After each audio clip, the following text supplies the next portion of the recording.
We do know just the top two teams going through. There are no, you wouldn't be picking the four, you wouldn't have the eliminators, you wouldn't also have the qualifiers. It's a straight shoot where the two top teams would be playing each other in the final. So every game from here will be very, very important, particularly for the contenders. His partner for this evening is Richard Levy, the South African. He has 100 next to his name in international T20s, scored in Dunedin, I think it was, against New Zealand. The venue, I might be mistaken with the venue, but not the country. But he hasn't been at his best here. Yeah, next up. Whereas this man has. Shaun Marsh from Western Australia, elder brother of Mitchell Marsh, the man who many are touting to lead Australia to the T20 World Cup later on in the year, and son of Jeff Marsh.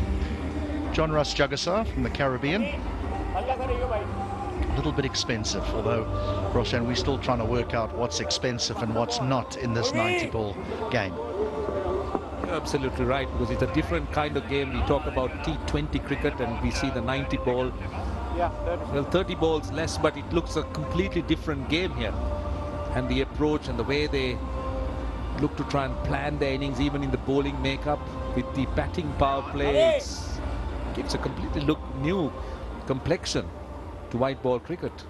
As far as Jugasar is concerned, he's been a mixed bag. He tends to fire the ball in straight up against right-handers, against left-handers, looks to search for some turn as an off-break bowler. Hold on. So Richard Levy will be the batter on strike, and I guess Jugasar would come in looking to sort of swing it rather than spin it. Play.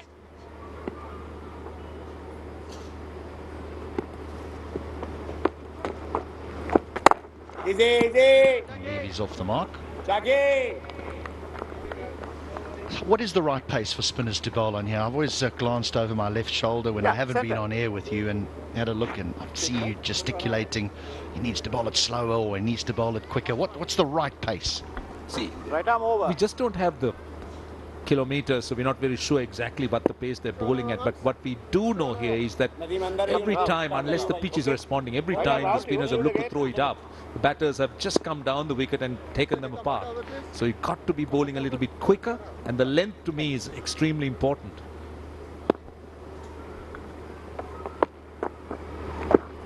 Easy. Misfield, and the outfield will do the rest. So there's a boundary to Marsh already. That's a great start to Marsh.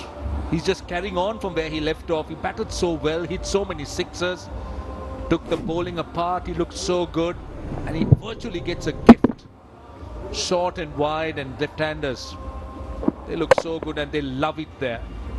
They're not great fielding. That's a good example of how difficult it is for a spinner to find the correct length on here, because if you further come up on, boys, from come that, on, and you boys. allow Marsh to just step and hit. Whoa. That's it, there we go. Jackie. You do want the batters playing back, trying to play you square of the wicket and getting the length wrong. If they can hit you down the ground, you're in trouble.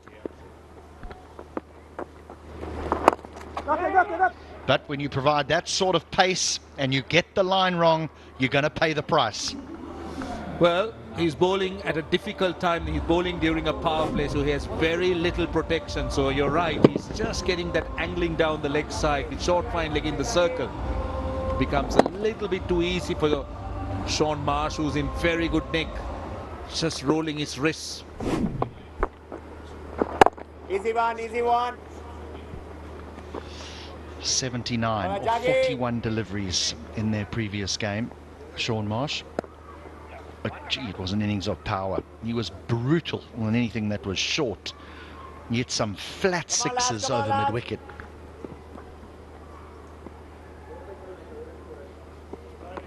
Dead ball. Run to win, right?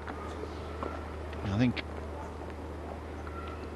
Alan Wilkins, he's just wide of the sight screen there. I think he's out of Richard Levy's eyesight, but unless Richard is wanting Wilco to move.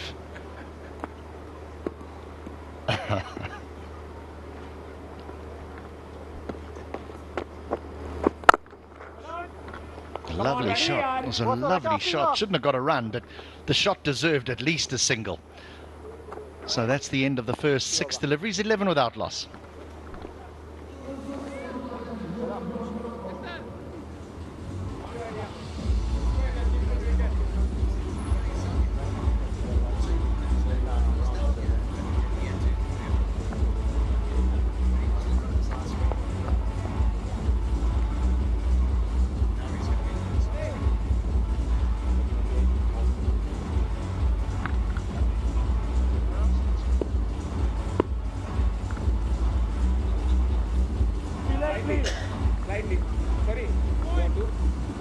See, he's been standing in front of that side screen, and you would think with all the experience that Alan Wilkins has, that he would know that in front of a side screen is not the place to stand.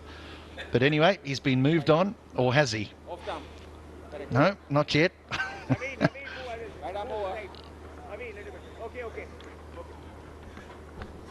He's just looking for a place to watch the game. He wants to soak in with that atmosphere. He's out there.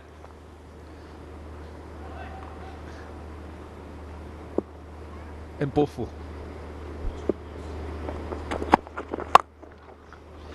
Levy looks to go over cover and slices it away over third for 4. Tell you what, Kandy Samp wouldn't want Levy to get into form here because he's already got Marsh to contend with. He was looking to come down the pitch, got the width, got a thick outside edge. See, when you have that third inside the 30-yard circle, it just becomes a free hit. A work for Mpofu to do here, because he is the top wicket taker in the competition, Christopher Mpofu. He has 8 wickets to his name. Well, he is looking to get on with things, Richard Levy. I think he's just looking to make Mpofu bowl to him. He just went across his stumps. He was trying to get some width outside the off stump. He was also looking at the option in case it's in line to go over mid-wicket. But Mpofu gets a lot of good outswing to the right-hander. Yeah, that time just straightening down the line. Around you.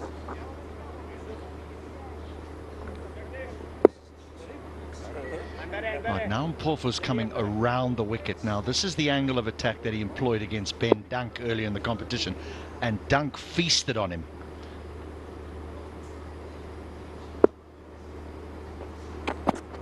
Oh, is that out? That's just drifting down the leg side with the angle, maybe? Yeah, you would think so. That's a good area to start for him. From outside the off stump, get it back into the left-hander with that slightly lower arm. Just look at where he's starting. Starting outside the off stump, just coming into the left-hander. The mistake he did with Dunk was he was going straight. So he allowed Dunk to play those shots on the leg side. This is a much better angle. It restricts Marsh. 2 men on the boundary on the leg side. Glanced, so it'll just be a single. But his 70 was an innings of class. What was good about this innings was he played some really good cricket shots. It was not slogging, it was proper cricket shots. The good pulls, the lofts. 79 of 41. Anything short. He took on the spinners, not afraid to come down the pitch. And the slog. So that to me was the only kind of shot that didn't hit the middle of the bat. Went off an under edge. It was a top quality knock. Come on, buddy.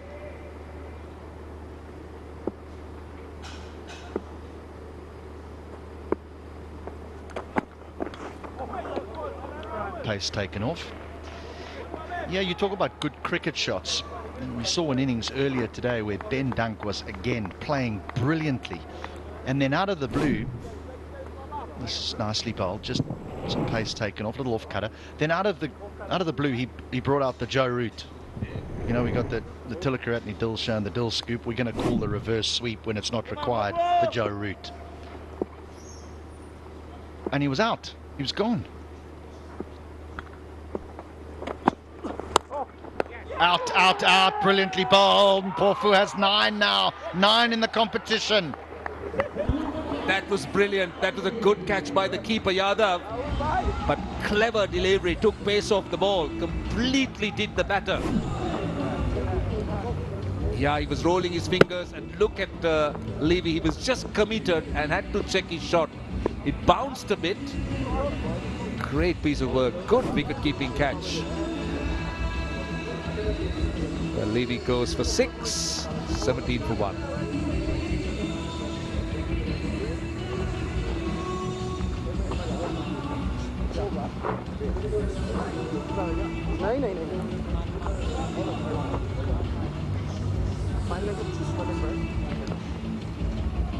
Really good.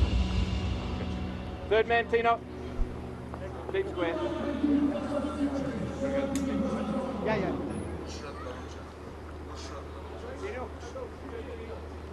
Stewie, go backward point, mate. Well, Nusrat Bharucha of Bollywood fame, she was there at the post-match presentation, and she's present here. We had some real celebrities coming and watching this game and watching this tournament. Here's a good player, Gurkirat Man. The strike rate in this series, he's been difficult to slow down. Strike rate of over 160, but what a lovely bit of bowling by him, Porful. Pace taken off, he just deceives Levy. Nice catch, nice catch.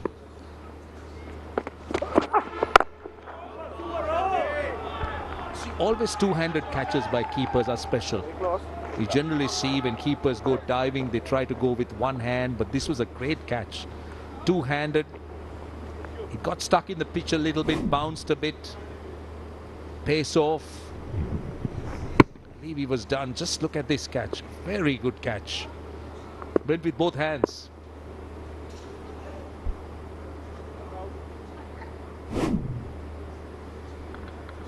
This is Shukla.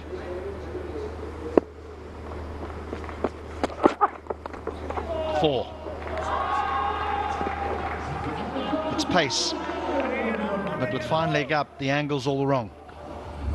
He was definitely pacey, there is no doubt about it. There was a lot of pace and bounce there, but as you said, the line was wrong and short fine leg in the circle, so it becomes a little bit easy for the batter, but still Marsh did well. Got it into the gap, rode the bounce as well. That would have surprised him a bit. I don't know. I understand what you're saying here, Roshan, but this is a man brought up in Western Australia at the Wacker, arguably the fastest pitch in the world. He's used to facing short pitch bowling. He's used to facing quick bowling.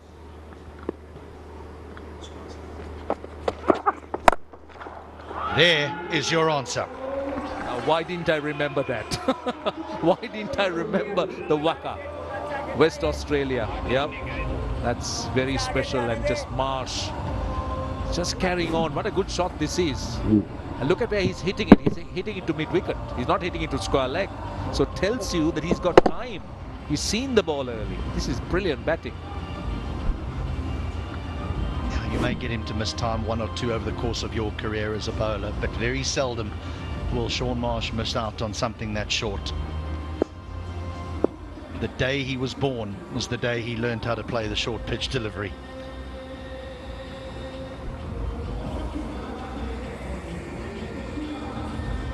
Ball's just been thrown back, kindly enough, by someone on the hill.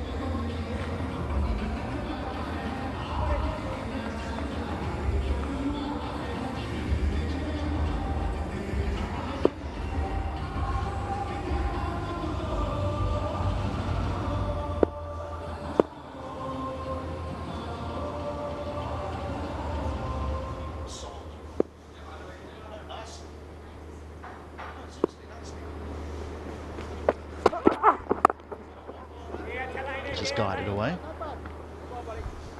This can be an important partnership, Gurkeerat and Marsh. They look two very good batters for the Dubai Giants. Gurkeerat in particular. Marsh is now starting to strike form, but Gurkeerat from the word go has looked good. So they've got 11 or 4. That's pretty quick. A run rate of 10.5. Yeah, their partnership against Punjab was 82 from 46 deliveries, Marsh and Gurkeerat.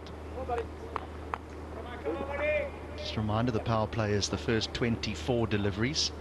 That's where 2 men are allowed outside the ring, outside that 30-yard circle.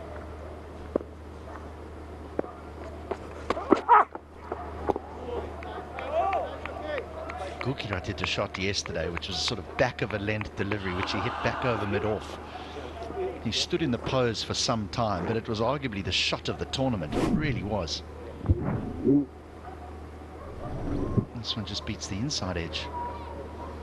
I think in the lack of bounce as well. Deceived him or beat him. Beat Gurkirat as he was looking to try and slice it away on the offside.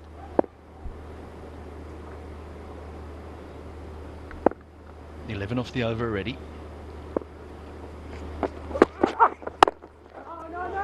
He's got a bit of heat behind it. He's bowling at a decent clip here. That's the end of 18 balls, 28 for 1.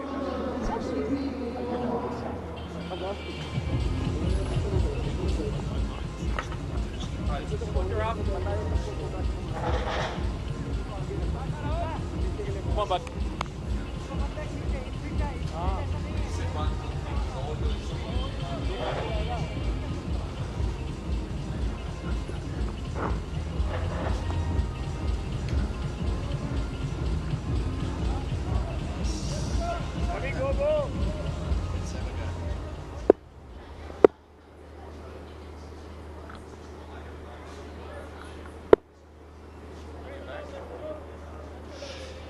So just the one casualty, Richard Levy, the South African, is gone, and the VIPs coming in to watch a good game of cricket here. Now this is Christopher Mpofu, the Zimbabwe quick, and a good contest. I really have enjoyed the way that Shaun Marsh, who comes from that wonderful Marsh dynasty in Perth, Western Australia, his last innings, 79 of 41 the last time we saw him bat, and he stood tall.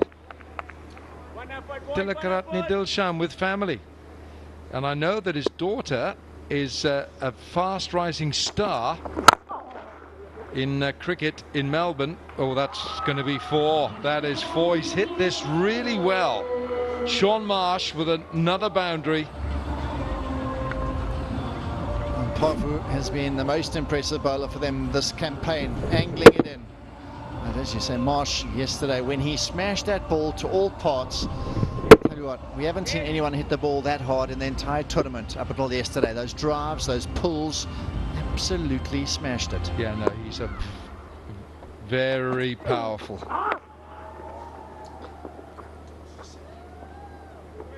Hold on, Rahul.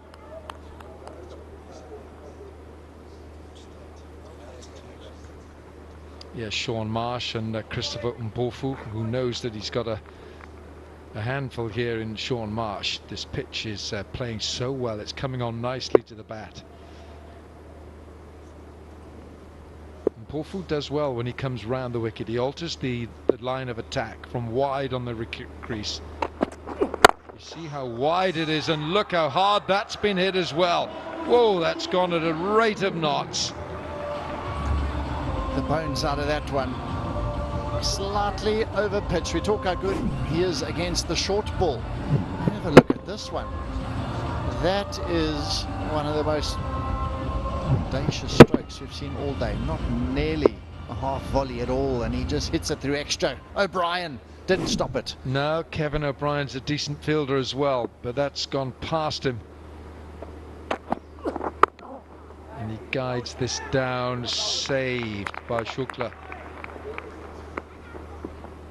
Now Marsh clearly the danger man for the Kandy Samp army, who've decided to bowl first in this crucial match. Next down.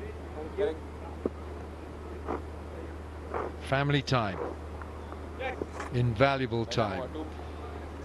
I was saying about Tilakaratne Dilshan, he said his daughter Limansha is an up-and-coming leg spinner in Melbourne. Of course, the Dilshans, they now live down in Melbourne. A number of Sri Lankan cricketers live down there, and he said she really is enjoying her cricket. I think not maybe under 14s, but he said she really is loving it down there, loving bowling leg spin. Gukirat. Bowled, well bowled. Oh, where's he going? Where's he going?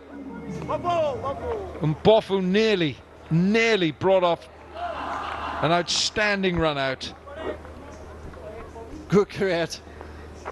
He had a bit of a brain fade for a second there. He thought that it got past the bowler. Another good angle of this encounter. He thought it got past him and he stuck the left hand out and he was miles out. Well, in the end, from Mpofu, it was a soft throw. He didn't really, well, no, actually, it doesn't look so bad from there. All but gone, wasn't it? All but gone. Leg side, picked up. How good is that from Gukret? Oh, that is so good. 6 golden runs, 44 for 1 from the power play. It's done.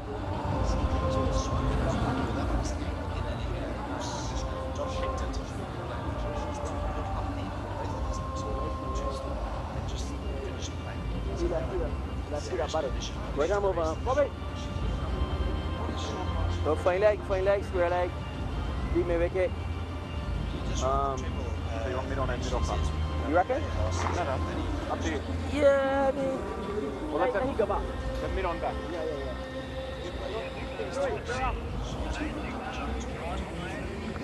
End of the power play, end of the bowling power play. And Shaun Marsh in imperious form once again.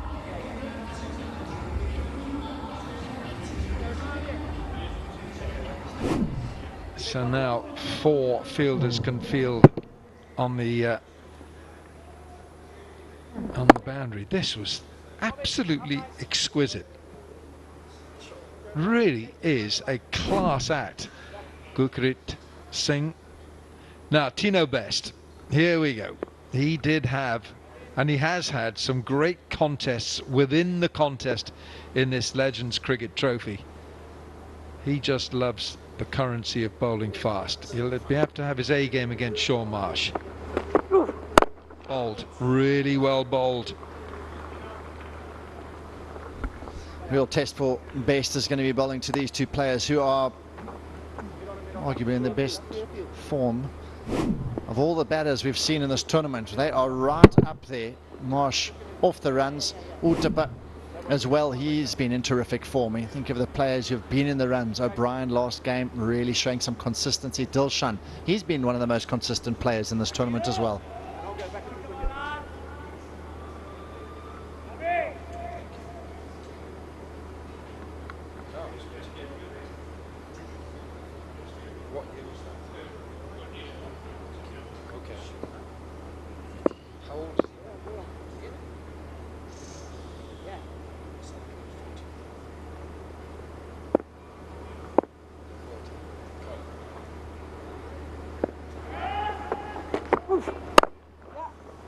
He loves playing this shot.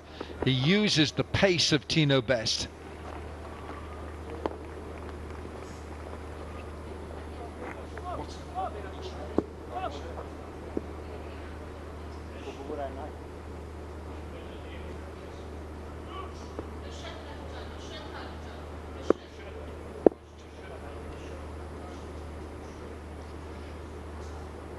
Now, Shaun Marsh,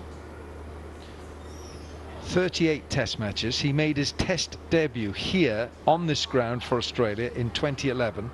73 one-day internationals and 15 T20 internationals.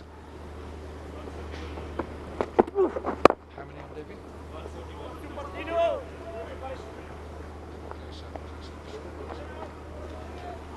Little wonder that he loves batting on this ground. On his test debut against Sri Lanka, he made 141 on this ground. Shaun Marsh, 40 years young, and I think his father Jeff was here as well. What a family, a cricketing family, a dynasty.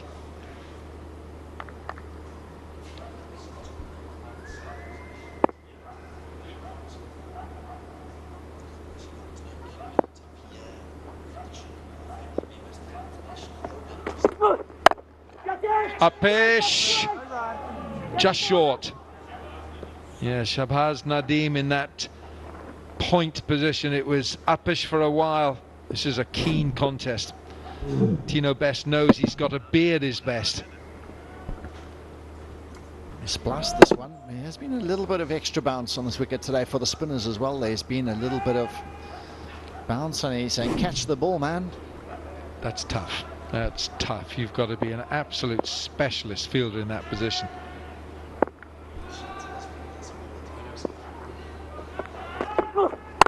Short and absolutely pummeled away by Gurkirat. Oh, Gurkirat Man Singh is in great form here. That's an immediate message to Tino. Pitch it up. Oh, that does a bit to the ego of a bowler, that one. When you bowl short and he pulls you back over your head, basically, almost for six as well. His pick-up shot, his cut shot, hits it straight. He hits it all around the wicket, and I haven't seen too many time it sweeter.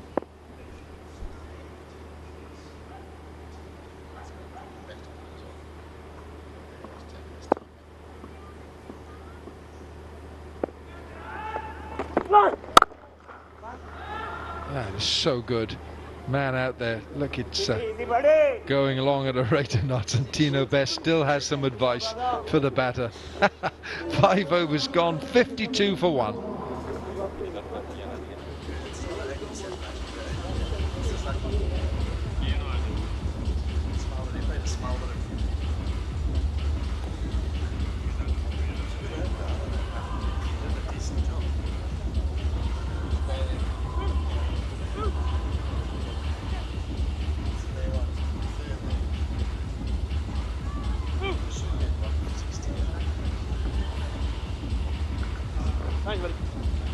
Richard Levy, the man who's gone. Since then, Marsh and Gurkirat Man Singh have put on 35 in 19. Still to come, Saurabh Tirari, Tissara Pereira, Dinesh Ramdin, Patirana, Samuel Badri's in the side tonight. There's no Harbhajan Singh, Surinder Lakmal and Soyal, the left-arm pace bowler who was player of the match in the last match. We're going to see the left-arm spin now of Shahbaz Nadeem.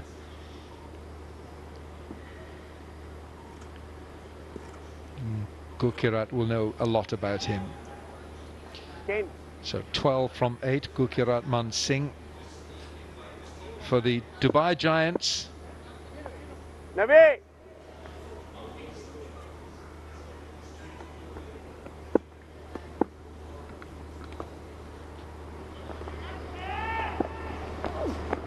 Hey! Well bowled. Finch. Moral victory for the bowler. He has bowled really well, I thought, in their previous game. He stood up and had a wonderful spell right on it. His pace was good, his length was good as well, and immediately so as he slipped out.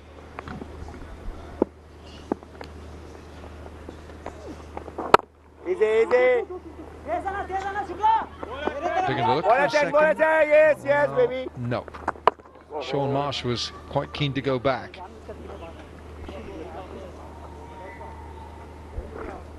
This is a moment where the matchup could suit Marsh, left-arm orthodox spinner, to him. Hit with the spin, he could look to really take him on. There are 3 fielders on the leg side, long on mid-wicket, a deep square leg. I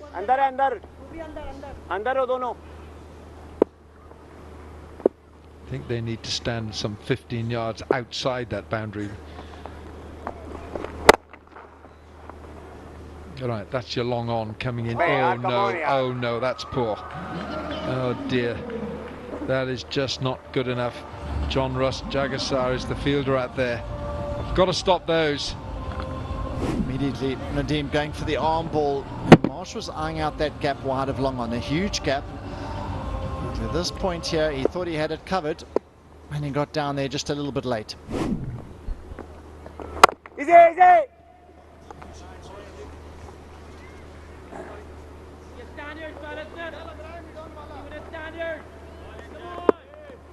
Nadeem!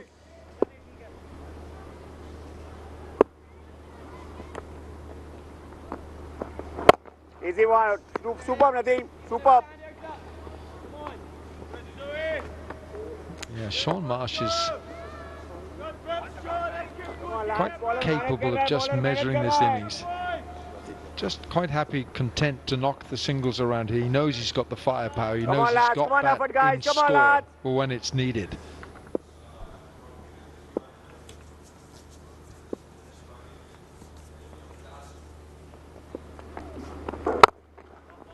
Oh, a little twist of the bat there with the bottom hand, the wrists coming into play. 36 over, balls gone, 6 overs, 59 for 1.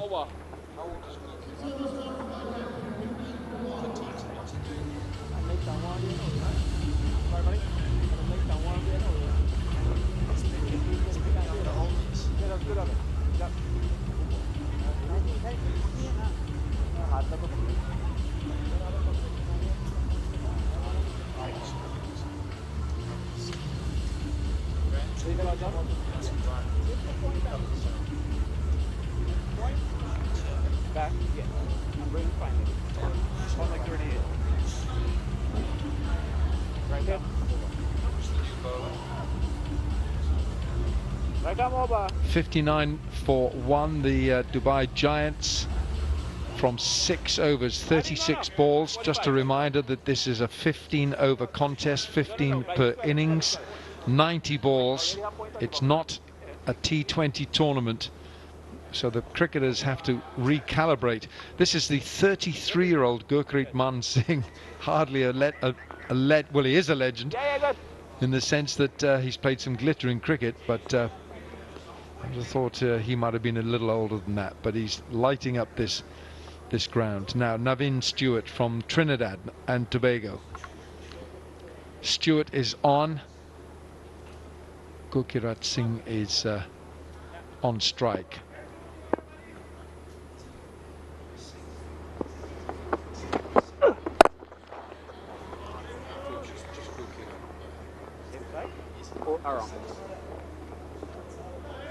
That's good. What is his figures last match? He got a goal of the match. Right on, bro. Aaron Finch, who won the toss. Aaron Finch, the Australian World Cup winning captain, right there, putting in the Dubai Giants. And he's got to get rid of this man, his fellow Australian, Sean Marsh, who's looking dangerous once again.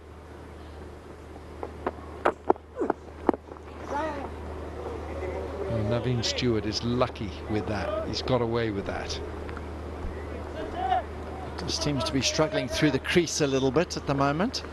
His arms just got a bit lower. There's a lot of bowlers in their older years, their arm just gets a little bit lower.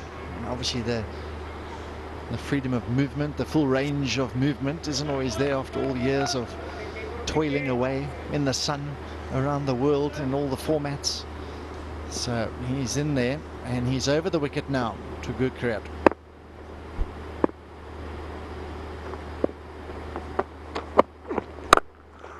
He has swatted that. Who saw that going leg side? He shaped up for a cover drive and then just changed direction with a last minute flick. That was baseball.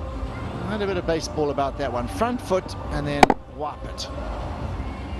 Off you go. Almost like a flat sweep shot standing up.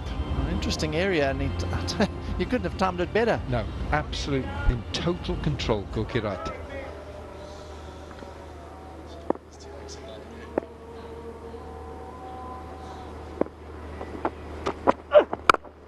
Oh, he hasn't caught this well.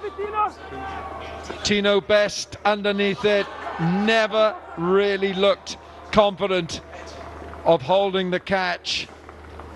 Tino Best was coming in at a rate of knots. He had to sprint some 30 yards. Ball was up there for a long time. Oh, he just got done there. He wanted to fetch it on the onside. He got a bit clever with that one. But this one, not very clever. Punched it. And he's had a few stern words to some fielders, and bowlers looking at him now. Catch it this time. No. Shahbaz. Gurpreet is toying with his fielders.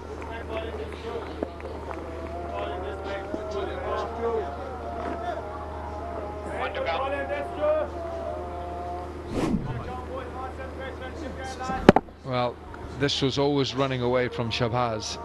Yeah, that was never a catch. No. But Tino Best, the problem here, his hands were too low. His hands had to be higher. Oh, he's done it again. He's done it again. Where's it gone this time? Oh, Shahbaz Nadeem, no, would you believe it? The look of wrath on the bowler. What's going on, he says. How many more chances? End of the over, 70 for 1.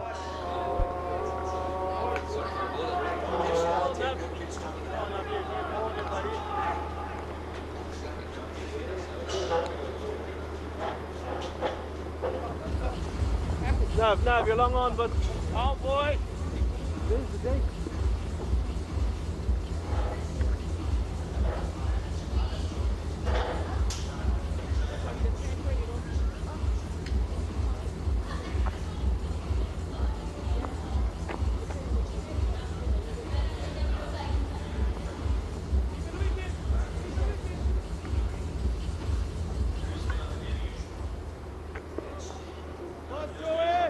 Come on, no issue.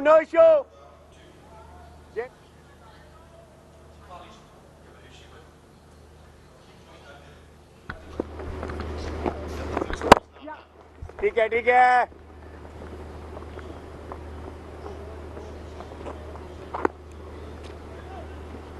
Nadeem. Got a serious case of the dropsies here at the moment. Well, the Samp Army. Come on, lads. Under. No issue.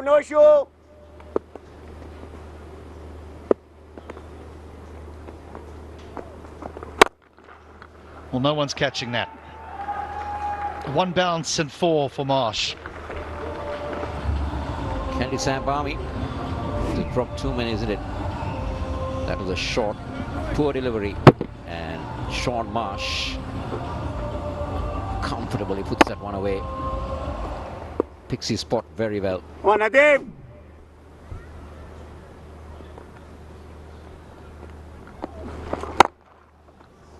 That'll just be a single, but I tell you what, the left arm spin bowling to the left-handed Marsh, it's dangerous. 3 big chances have gone down. Tino, you have it, Tino. This is Tino best. He never looked like getting under that one. And then the next one. And again. Easy, super bowling. He'll nudge it away for a single. It's been a decent over from Nadeem.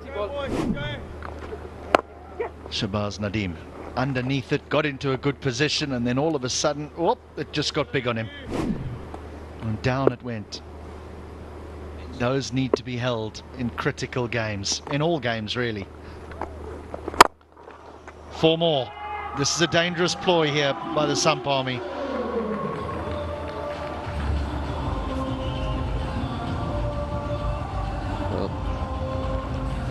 Finch running the left arm against Sean Marsh. There's always a comfort when that ball is turning into him. He's not afraid to go across.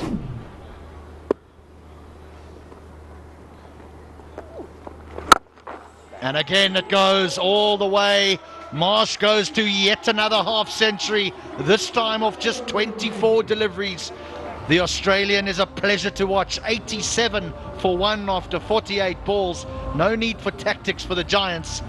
But I tell you what, the Samp Army, they need to have a chat or two. That was big and that was huge from Sean Marsh into the grass banks. And chat they will. Paul Nixon will have plenty to say to the Samp Army as the strategic timeout is called upon.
Okay, so I'm alongside a popular Bollywood face and loved in India, Nusrat Bharuja. Nusrat, we have seen your movie Pyar Ka Panchnama 2, where we were all excited about the game. You were screaming 4s and 6s, and you were wearing the jersey also to support your team.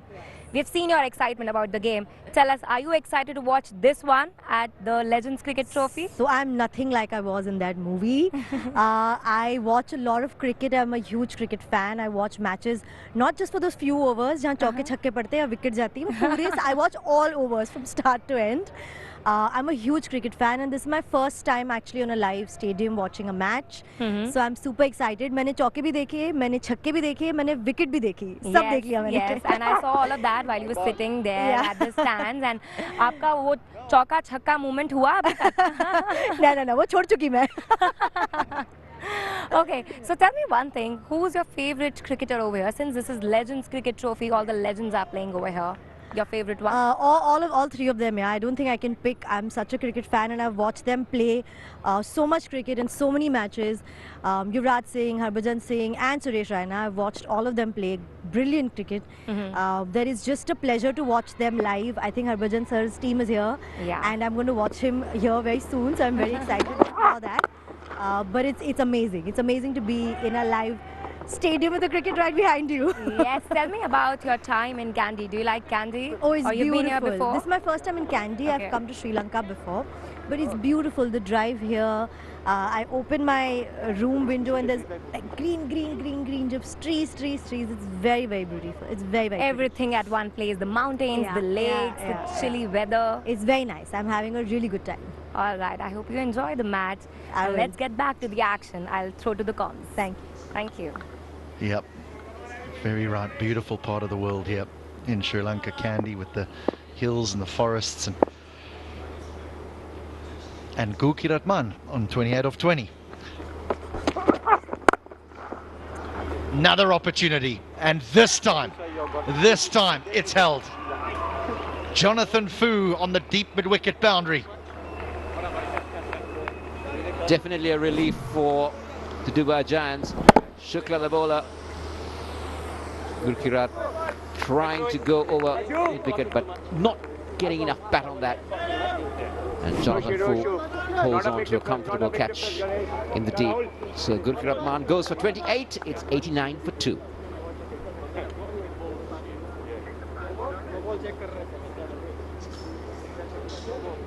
No ball. He's very tight. Actually, he's cricket player. Listen, very tight. Tight or not like cricket player. Being a pain or not like cricket player, brother. I serious, brother. Like.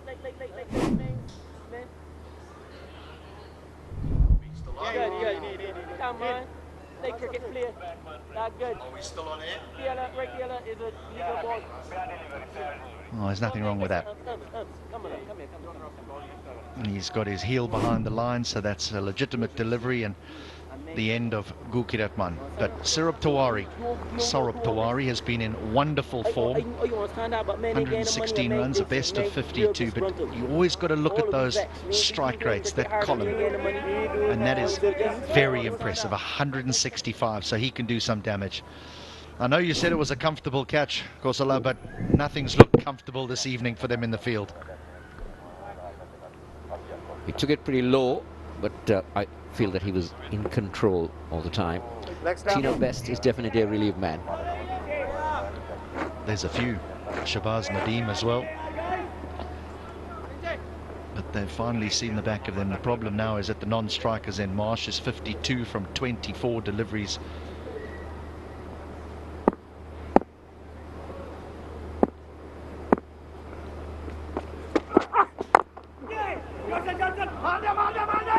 No, Marsh will get in. He'll get in. He's got to watch those hamstrings. That's something that's plagued him throughout his career. He's missed plenty of cricket due to hamstring pulls and hamstring tears. Well, it was a good run. He was would have been in, even if Oh. He would have been struggling. He would have been struggling if that hit. Good effort from Shukla. This lad generates a fair amount of pace and bounce.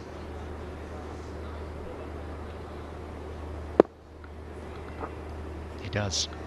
He tested Marsh with a couple of short ones in his first 6 deliveries and went the distance. Maybe he's learnt his lesson.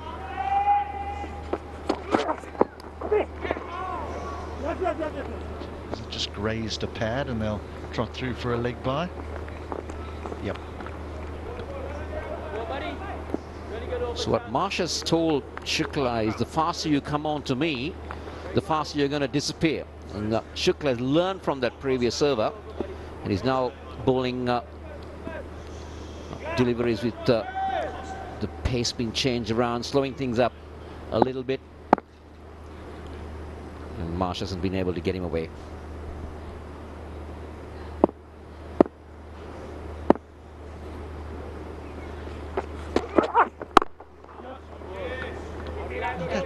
That's a nice single. No one has to worry about hamstrings or groins or backs. 54 bowled, 92 for 2.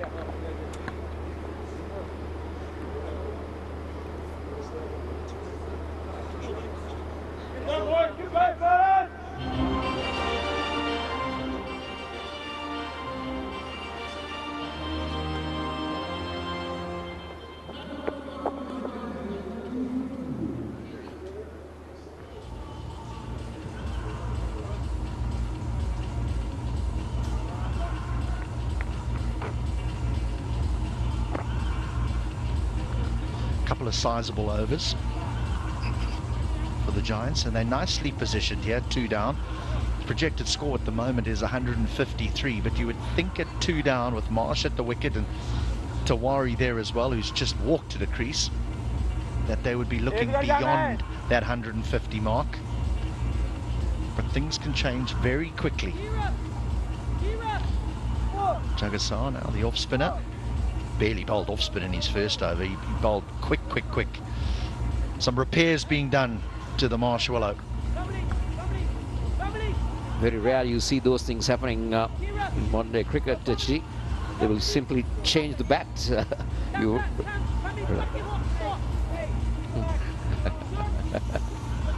92 for 2. This is the Legends Cricket League, trophy, coming to you live from the Palikala International Stadium. Easy. Inside is out. Went for 11 in his first over.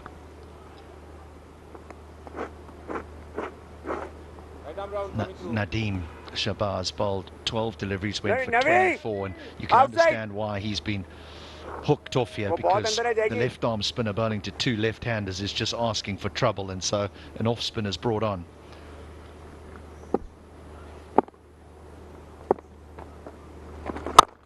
Doesn't matter to Tawari. He goes long, he goes big, he goes all the way.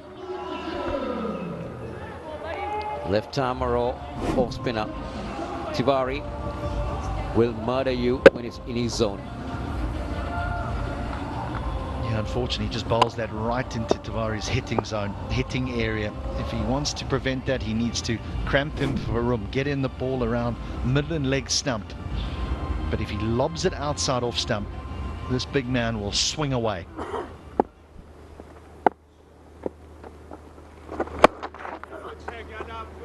And that's understandable. You understand why that happens. It's a wide, but he really fired that one in. I like the ploy that he's going round the wicket, coming between the stumps. He's trying to create that angle.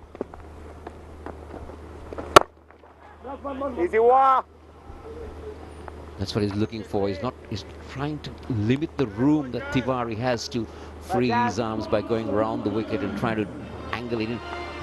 Not more angle it, he's trying to dart it in rather than spin it in.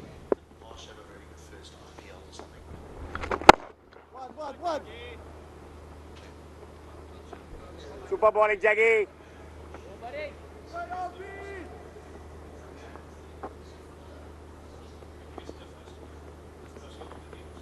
Jaggy.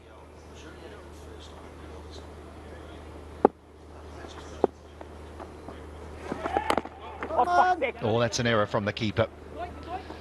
And Porfu's got work to do. No.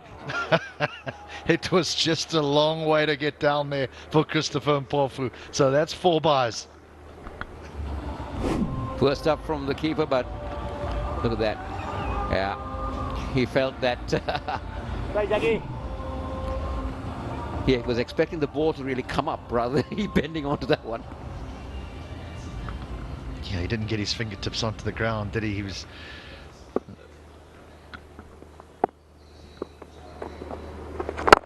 Easy, Jackie. 6 off the first ball, 4 buys as well. There's already 14 from this over. And there's a delivery remaining, and then there's 10. That'll be 10 gone, and the batters will be able to take a power play. Yeah! Oh, yes! His last delivery, he gets rid of Marsh. The Samp Army will believe they've got an opportunity here to strangle the Giants. Marsh trying to go over mid-wicket, never got in line, and that is what Jagger was trying with that angle that he was creating. Sean Marsh departs for 53 off 27. It's 106 for 3. I was just saying that you want the best catches in your spot, so... Yeah, so no point in doing that. I just want to move hot spot for those. Same field, get up. Yeah, and the 1, 2, 3, 4. Right, yeah. Yeah.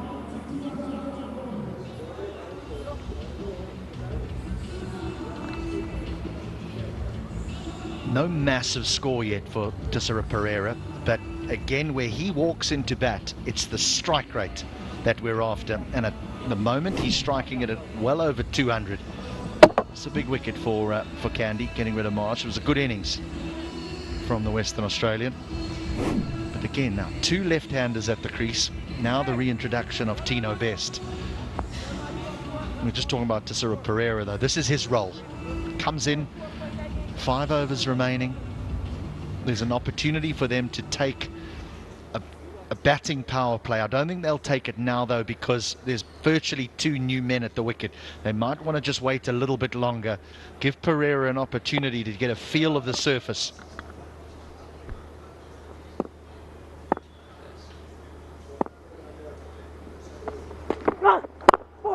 Bowled.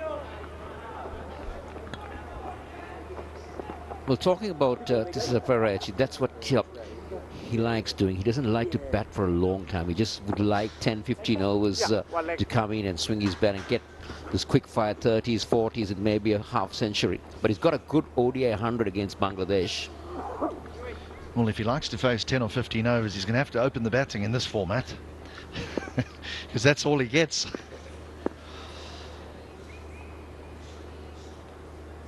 But yeah, you're right. He just wants to come in, swing away, strike it at over 200. He doesn't tend to have a look for very long. You can't do it in this format, is it? Look at the bowling. You need to get on with ball number 1. Tissera Pereira has played in almost all formats, in a lot of leagues. He's played up to a recent time, so he knows how things can work out. But Tino Best, he gives it all, isn't it? Absolutely everything. Heart and emotions right on the sleeve. That is a cricket shot. That is a wonderful, wonderful cricket shot for Saurabh Tiwari. Something a fast bowler wouldn't like, to be hit back past your head. And that was perfectly done by Saurabh Tiwari.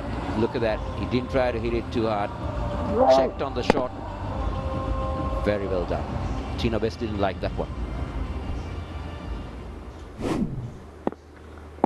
Gee, that was a good shot. It really was.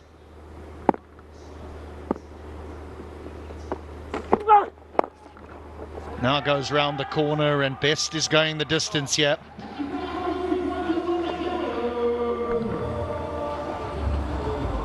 Saurabh Tiwari has been in good nick in this tournament.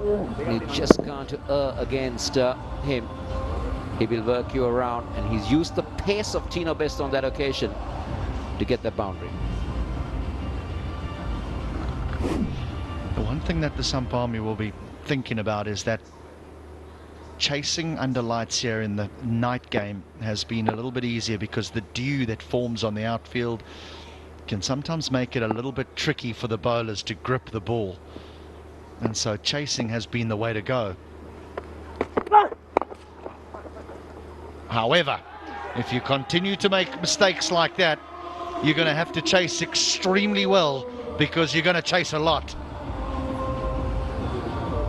Tino Best is not a happy man, but we'll have, oh, that's poor fielding. The Kandy Samp Army fielding has been pretty bad this evening. They dropped a couple of catches and a couple of misfields, and this will hurt them as the game goes on. Last ball.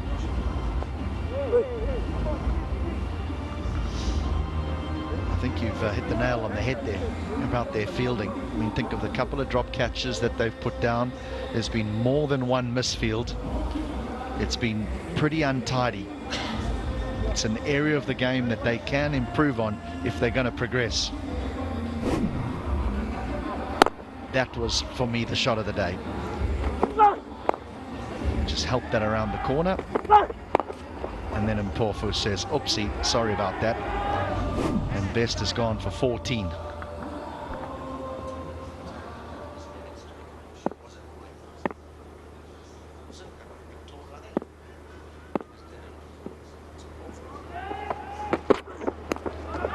Another boundary, huge over. Tawari's flying here. 18 from the over, 1-2-4 for 3.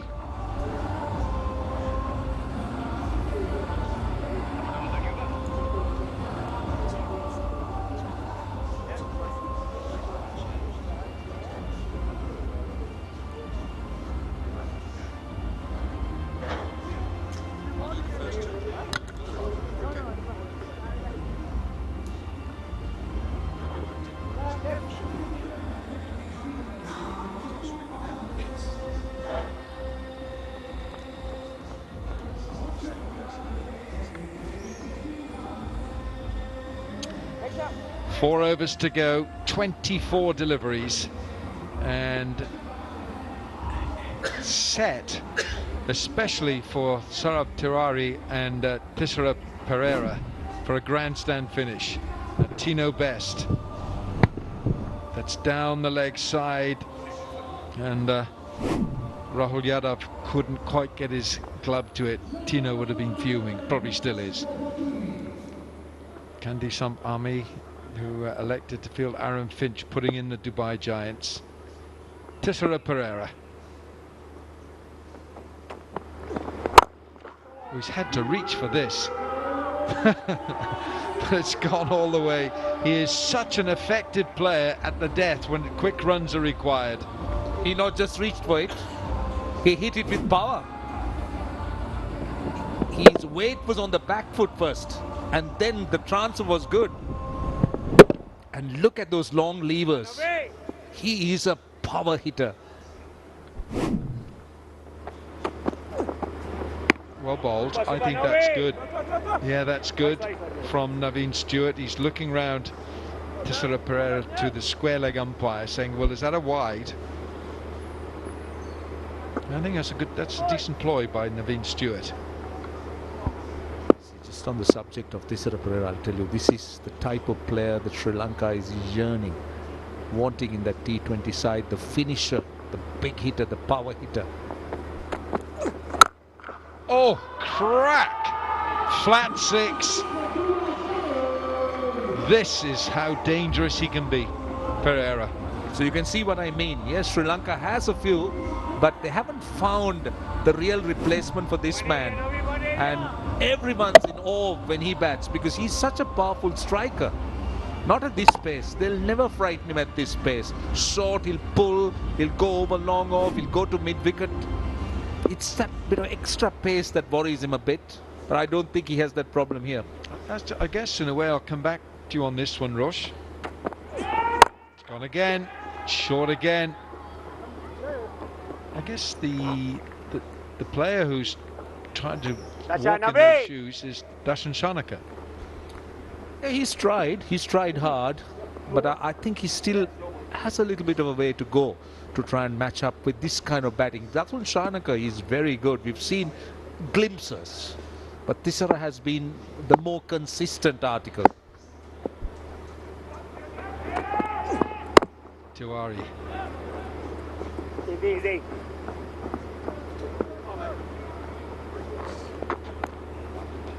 Well, I gotta tell you, it's a nice evening. I'm not so sure. Oh gosh, lovely. Oh, don't do that. Oh. But I've got the water. Again, it's been brutalized. That is another hard hit boundary for Tissara Pereira. 72 balls gone, 142 for 3.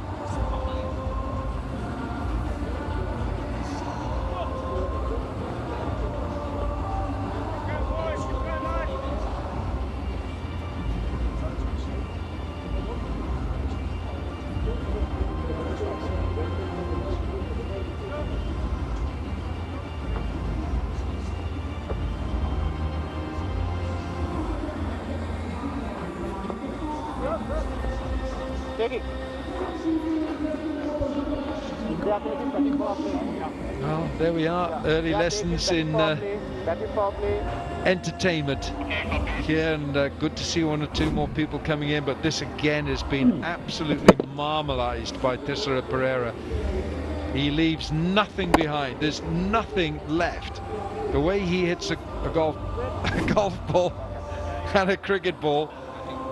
Batting power play now. Batting power play, which means that for this over, the fielding captain can only have 3 players outside that inner circle. I think both batters are beautifully warmed up for the batting power play. Tissara going at 283, Tiwari going at 233. This is perfect. Yeah, the partnership 36 from 12. Now it's going to be Shukla.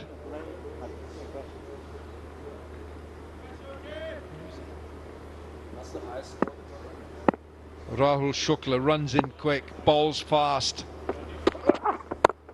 Oh, that's squeezed, and it's 4. He's used the pace of Shukla here, Tiwari.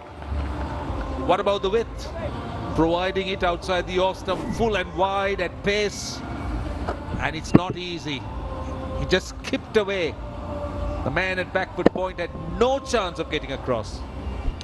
Well, I'm not sure if Shukla does regularly come round the wicket, but I'd be inclined to go round the wicket to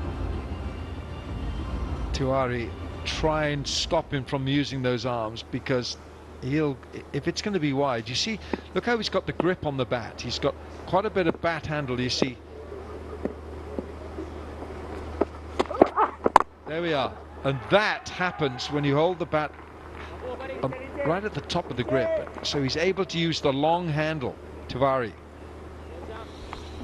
See, I think at least he appears to have a plan where he wants to bowl to a packed offside field. He seems to be quite clear about what he wants to do. Again, you could see the bat handle you're talking about, those long levers, but he's just looking to bowl full and wide. So that's why he's got that man at deep backward point, and he's also got a man on the cover boundary. So what he's got to be careful is about the mid-off fielder who's inside the 30-yard circle, and Tissara is so good in that area. Oh, God, he has crunched this. Keep your eyes on Tissara Pereira. You cannot take your eye off him for a moment. He is playing with these bowlers right now. This has been absolutely crunched. See, you can't afford to err in your line or length, especially with just 3 fielders. So it's a tight line, it's a tough over. So just marginally off line, and look at the result. You can't set a field for shots like this. The 150 comes up. It's 151 for 3. They're loving it. Look at their smiles. They're having a great time. Full toss. Everyone's under pressure. Jonathan Fu, the fielder. They're moving rapidly here. Wilco 11 of 4. Partnership 47 of 16. The run rate is now over 12 runs and over. And we're talking about just 76 balls. They're left with 14 more. And already there are 18 fours and 6 sixes and just 16 dots. Well, Tiwari is 33 from 14. Tissera is 23 from 8. Squeezes this one again. Oh, well fielded. Well, that might have hurt Shahbaz Nadeem. That ball was really flying off the bat, and I'm not sure that's got him in the hand. It could be the wrist here. That would have stung him because Tissera Pereira dug it out, and I know he carries a pretty heavy bat, and yeah, he's in some sort of discomfort for sure. The wrist or the thumb. He did well. I think it's the wrist, but he did really well to stop it. And yeah, he's in trouble. He's just going off the field.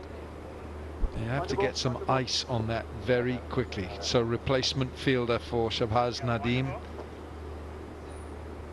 And who's in the firing line now? Anyone in that point position there in the inner ring is in the firing line, especially with Shukla bowling wide and full. Different. Same result. It's 4. End of the over. It's 158 for 3.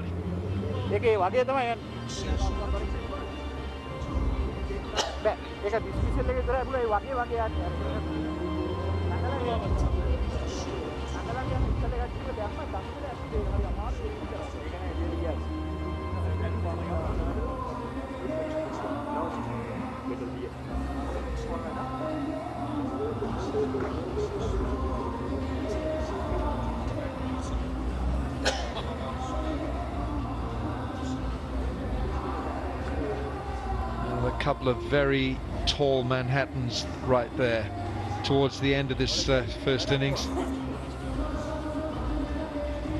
52 runs in the last 3 overs. 18 deliveries, 52. The last 30 balls will go 71 runs and 2 wickets. And Christopher Mpofu, 1 for 21 in 2 overs. Everyone is on the receiving end. Tissera Pereira, if you bowl short, you're going to disappear over mid-wicket. Bowl full, and you're going to disappear long off. How about that? Leg stump, it's wide. You can't go that wide to Pereira. You can't bowl to anywhere at the moment. There has to be a certain plan here. Mpofu's got to think about this. He's got a lower arm here, Mpofu, always. That's the way he delivers. So that just dragged the ball onto the leg stump of Tissera Pereira, and it became a fairly easy area for him to score runs because all he needed was to get bat on it. Short fine leg in the circle.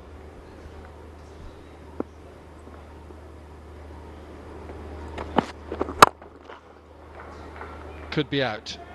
Is out. Very good catch. Looks like Naveen Stewart has taken a good catch, and they'll be glad to see the back of Tissera Pereira. I think he's done enough damage here, Tissera Pereira. Again, no feet movement, it's just the bat. And taken in the deep. Good catch in the midriff. But he's done enough damage. He's striking at 254, out for 28 of 11 balls. And now the Dubai Giants, with 10 balls to go, are 162 for 4.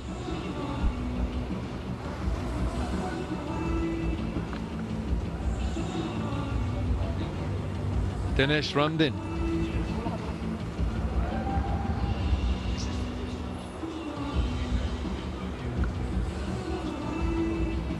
It's only the second time that Dinesh Ramdin, who's had a glittering career with West Indies, has batted in this tournament.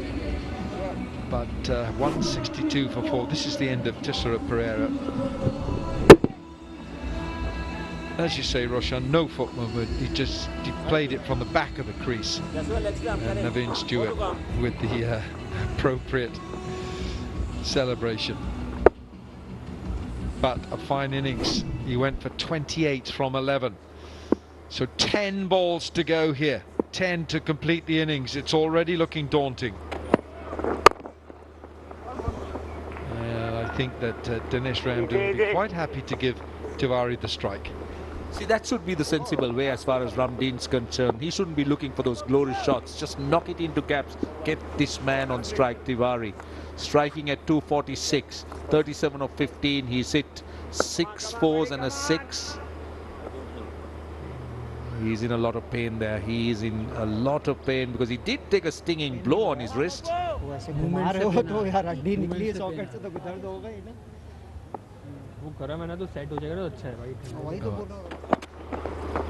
That's all right. Oh no, I don't agree with that.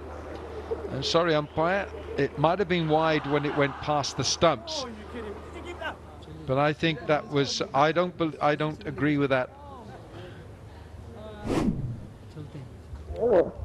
This is the injury to Shahbaz Nadeem. You see, it's hit him. I think that's hit him on the thumb. That's knocked his left thumb back.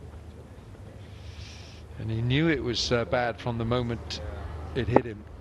Oh, they're strapping it up, but picked up, smashed. Tiwari. Give him the strike. That should be the plan for Dubai Giants. Just feed him with the strike, Tiwari. Everything's disappearing, whether it's a slow delivery, short one. He's just lashing onto them. They're just playing those shots. Well, he had plenty of time. I thought pace off that time, but just short of a length. I don't think he middled that either. Looking wide. This is a wide. This is wide. The previous one, not in my book. So that's a good change up on the part of the bowler. He was going full, he was going wide, but he went too wide. Tiwari very nearly nicked it. But yeah, well past that blue line. So that is the indicator for the umpire. He doesn't believe it, but that's clearly a wide.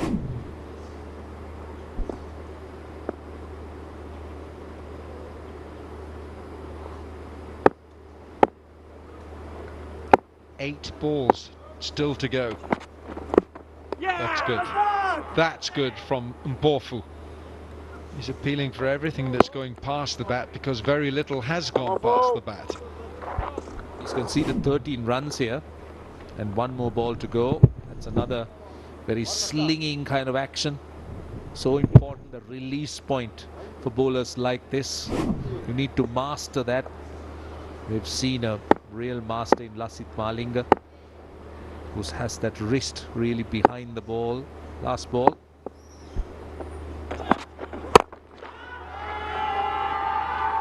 Four more. He's just picking his spot wherever he wants to get a boundary. 175 for 4.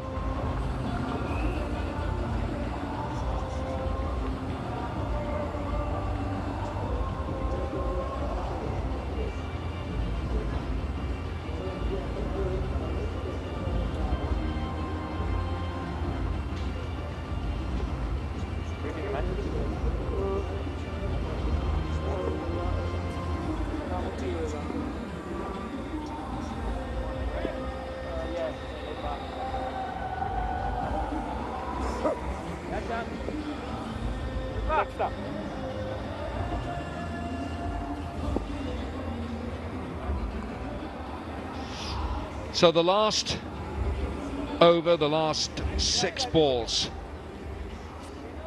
Everyone's having a good time in the stands, and Saurabh Tiwari is having a good time out in the middle. This is the last ball. This time Tiwari thinks, okay, I'll put you down long on for 4. It's been painful for the bowlers. Tiwari is striking at 261. Dinesh Ramdin is on strike. I think he'll be quite happy to nudge this down and anywhere to get Tiwari on strike. Last 6 balls of the innings.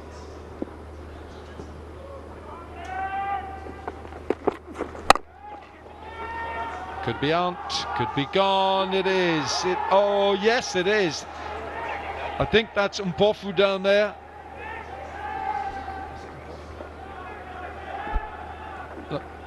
Judging by his reaction, I don't think he thinks it's out. Otherwise, he'd be running around, surely. Look at his reaction. He straight away knew that Mpofu seemed to have missed it. He's not happy. Let's see. Front foot's fine. But it's what Mpofu does. Easy on the line as he catches it. Has he touched those boundary ropes? Yes! He's touched it. So it's 6. Yeah. That's a great pity. He did well there. He's right on those cushions. Unfortunately, he couldn't keep his balance. He tried everything he could. Chris Mpofu. The idea was right. Good effort though, Christopher Mpofu. Let's give him credit because he's a tall lad. Anybody, I mean, a man of that height was able to reach out for it because it was flying. He's somebody who wants wickets of every ball, Tino Best. I know. It's a cross-seam delivery again from Tino. Where's this going? Straight onto those stumps. Tino Best, the best riposte. Dinesh Ramdin on his way. Well, I'm not sure whether this was right by Dinesh Ramdin. He was looking to slam the bowling. I would have thought a single. We spoke about it. Get Tiwari on strike. He's striking the ball so fluently, but instead what he's done is just wasted a delivery. Out for 7 of 3. 181 for 5 Dubai Giants. They still have 4 balls left.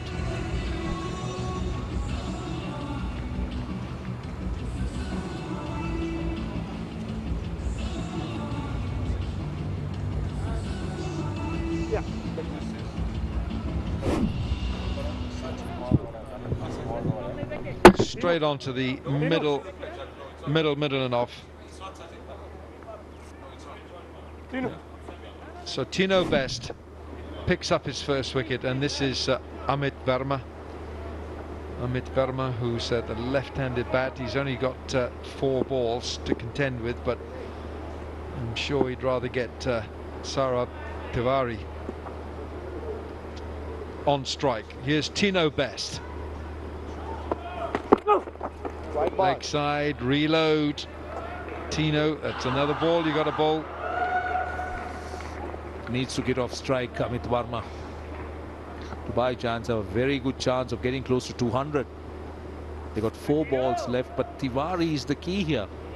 7 4s and 2 6s, Wilco. It's been amazing. Yeah, it's been a defining innings, this, for Saurabh Tiwari.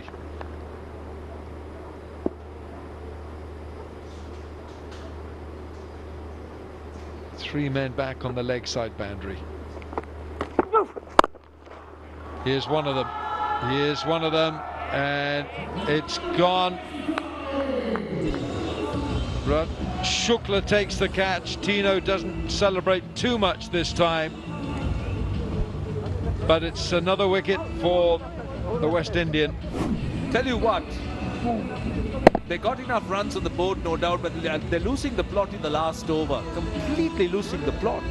They're just trying to hit themselves, trying to get 6s and 4s when they should be looking to get Tiwari back on strike. That's the man who's been doing all the damage with the bat in hand. Amit Verma out for naught of the very first ball, 182 for 6.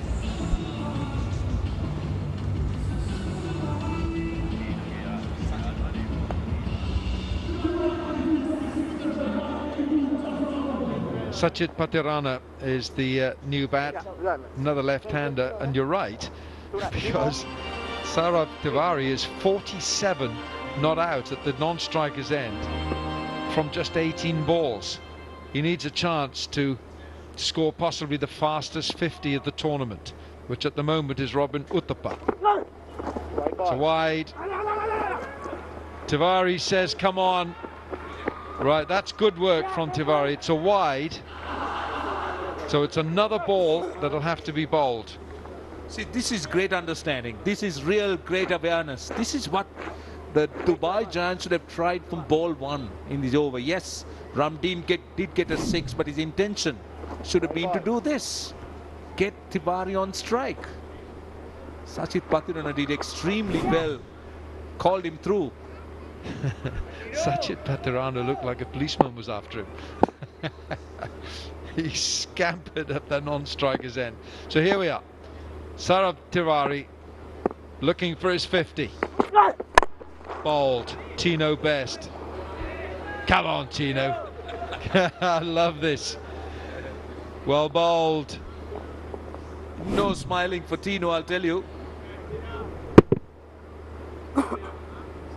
Yeah, this is the last one.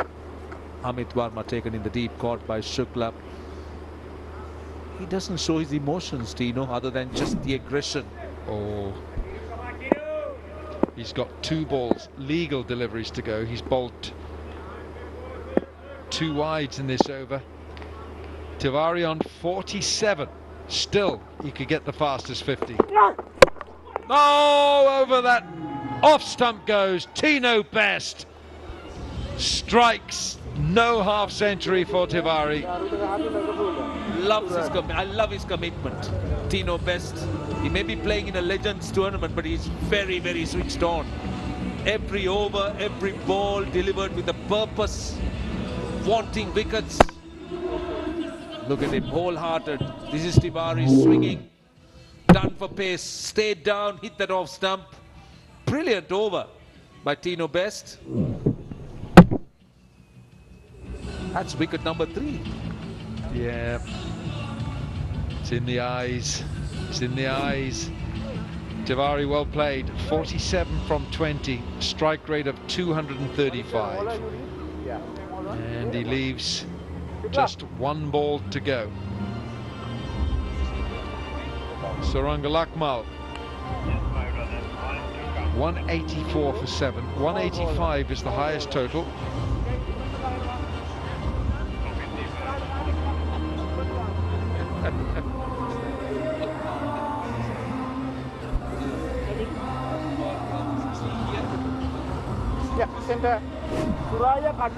Saurabh Tiwari was looking square here. Perhaps if he'd looked at long on, he would have made connection with the ball.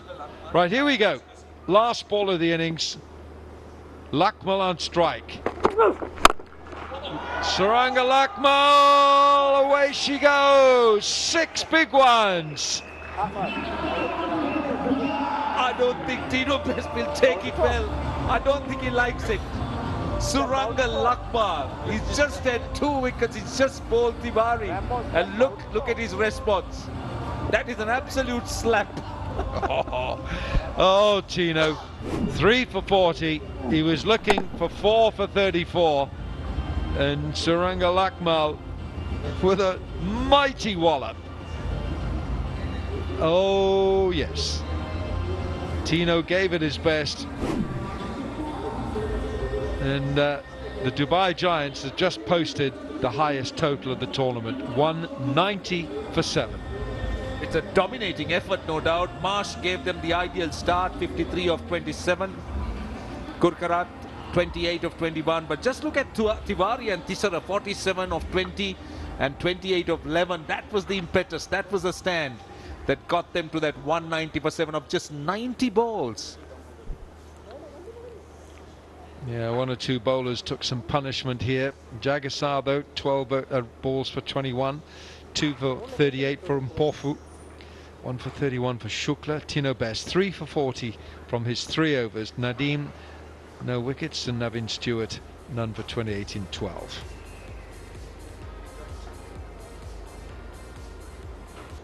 Oh. Okay, let's go downstairs. Let's hear from Sean Marsh. He's with Ayushi. Thank you so much, guys. I'm here joined by the man who contributed with an amazing 50 to this beautiful score made by Dubai Giants. Sean, we saw a lot of boundaries coming in and there were huge 6s. Can we say that the pitch and conditions were in their favour? Yeah, look, the wicket was really nice to bat on, and the boys played really well, and we've got a good total. Can we say that you finished in style with a huge 6, but then if your middle order would have played as good as top order, you could have managed to have 200 plus score on the table? I thought our middle order played pretty well. 191 in 15 overs is a really good score. So hopefully the boys can bowl really well, and we can field well, and we can get a win. And we have seen teams finding it difficult to chase on this ground. Do you think this is a good total to defend? I think so. The wicket's good. Yeah, we'll have to bowl well, but we've got a good total on the board, and you know, if we bowl to our strengths, I think we can win the game. And if you win this game, you will be on top of the table. Do you think things are happening according how you planned, as per your plans? Yeah, I think so. Like I said, the boys are playing really good cricket at the moment, and yeah, hopefully we can have a good win tonight and bowl well, and yeah, obviously be on top of the ladder at the end of the night. Thank you so much for your time. Back to the commentators. Right, Dubai Giants making 190 for 7, a very impressive 190 for 7, and that's the target for the Kandy Samp Army, 191 of 90 balls.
Now that is some performance by the Giants. 190 for 7 in their 90 balls.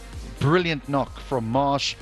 Gurkirat, well, his contribution was a valuable one. Saurabh Tiwari, 47 in just 20 balls, and let's not forget the Sri Lankan Thassara Pereira's 28 off 11. That is the complete batting innings from the Dubai Giants. So this side is power packed. An in-form Marsh from the previous match kept on going. He started off brightly. Pofu continued his good form as well. That was Levy caught behind with a slow ball, well deceived, and a good sharp catch. And Marsh with a short ball, with a full ball, you cannot bowl to him in this sort of form. Gurkirat as well, another entertaining innings from him. He imposed himself, got himself in.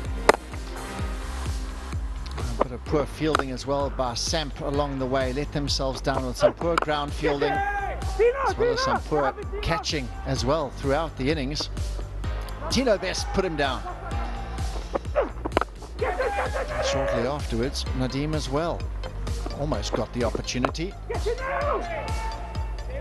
Third time in the over, and this time he didn't really look like holding on to that one.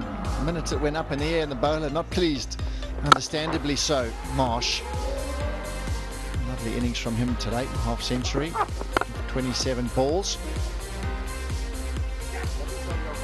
Good catch. Gurkirat, 28 he got. Just when he looked dangerous, Marsh as well got deceived. Really good delivery. Tiwari, he entered the fray. When he walks to the wicket, boundaries start flowing. It's in terrific form. Tell you what, that was about head high all the way. Tesaro Pereira then as well joined the party. Really, this batting unit just walks in and smashes it. That was Pereira caught in the boundary. They best picked up 3 wickets in his last over. He went the distance today. Another one deep, caught by Shukla. Amit, the batsman, and Tiwari. Unfortunately, we were hoping for the quickest half century in the competition, but he fell 3 runs short. Lakmal came in at the end and has a smile and hit a 6. 6 on a smile, off he walks. The highest total during this season number 2 of Legends Cricket Trophy, over going past the New York Superstar strikers by 5 runs. If Tiwari had more of the strike to the back end, 200 was really on, but that is a very, very impressive innings from the Giants, and it's going to take some chasing.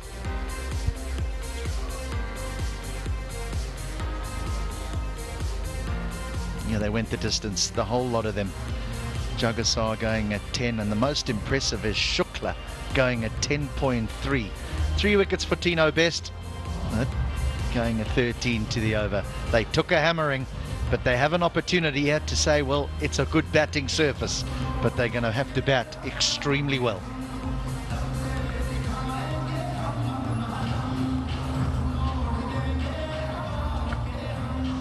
That's what they have to do. The 2 men marching out to the centre. 191 runs to win from 90 balls, and that'll be the highest chase in the tournament by some distance.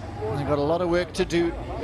He won the toss earlier on, and Finch decided that teams batting second 5 out of 7 times. The team chasing in the evening game has won. The problem is they haven't managed to chase a total this high. And they've put all their eggs in the basket in the opening pair. These are their 2 biggest names in this batting lineup for me. And O'Brien's had some form. Good strike rate, half century, not out in the previous game where they really put in a good effort to chase down.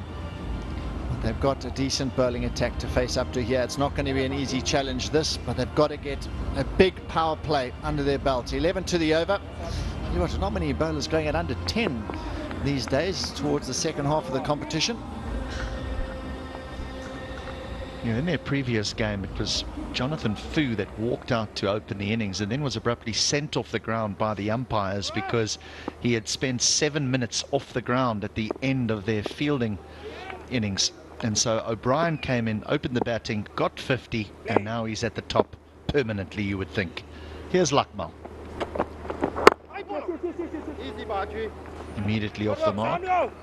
Finch and O'Brien will have a look for just a couple of deliveries, and then you rightly point out, John, if they're going to win this, there needs to be big contributions from these 2, not a 30 or 40. You almost think that they've both got to register 60s and 70s here for them to get even close. Well, they've got to go over 10s, almost 13 and over the total, but the power play's got to be an impactful one for the batting side.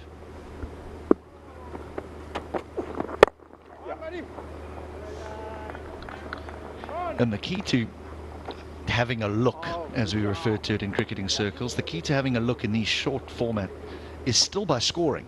It just means that you're not trying to maybe hit a 6 off something that's not quite there. You've still got to keep that scoreboard ticking over. Can't just leave a few alone or defend a couple to cover. That scoreboard has got to get a move on.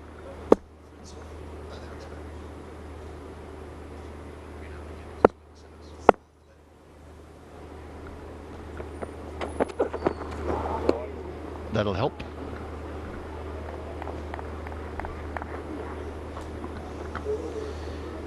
Saranga Lakmal, Pawan Soyal, who's been quite good, the left arm seamer. Samuel Badri, the West Indian leg spinner. Tesaro Pereira bowls the odd seamer. Doesn't bowl as much as he used to. Tesaro Pereira. Amit Verma. So they're quite a nicely balanced side, the Dubai Giants.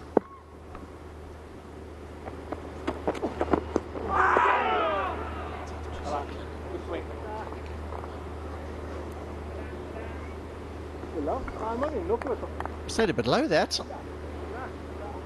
O'Brien looking a bit perplexed after that one went through to the keeper. It sounded like there was a bit of a bottom edge possibly here.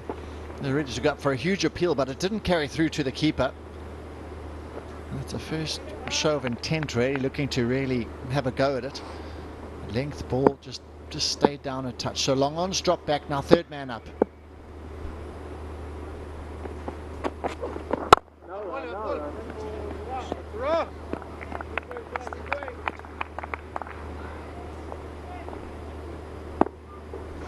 Such an important game. The Giants win this, they go top of the table. If they win convincingly, it'll see their net run rate also escalate, which you can't help feeling is going to be important come the final, the decision on those two teams. The Samp Army, they win this, and you've got 5 on 6 points.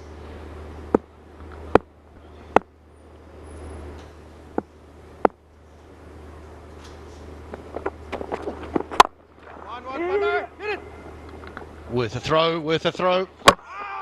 Safely home. Brilliant throw from long off, I should say mid off, back to the striker's end. Finch had to get going when he saw the throw was coming to him, and he made his ground pretty safely in the end. At the moment, the bowler's been really good with hitting his length here. A bit of deviation, a bit of swing, and 1 or 2 balls staying down with that hard new seam. He's bowled well here.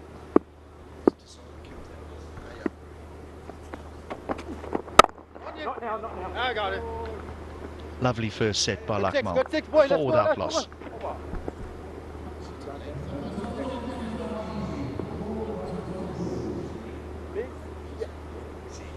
No one on the wicket for no one and mid wicket both. How you go?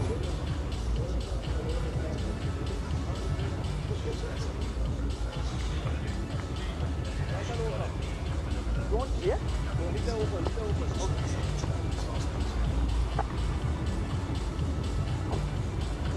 Yeah, middle leg and right arm over. So they've had a little look, these two. No fireworks in the first over. Good one from Lakmal. Can't look for too long here. That required rate is already over 13. Here's Samuel Badri. Good budge. Oh, I get a bit nervous when Samuel has a bowl, because he spends a lot of time up here in the commentary box with all of us, and we're sort of pulling for him a little bit.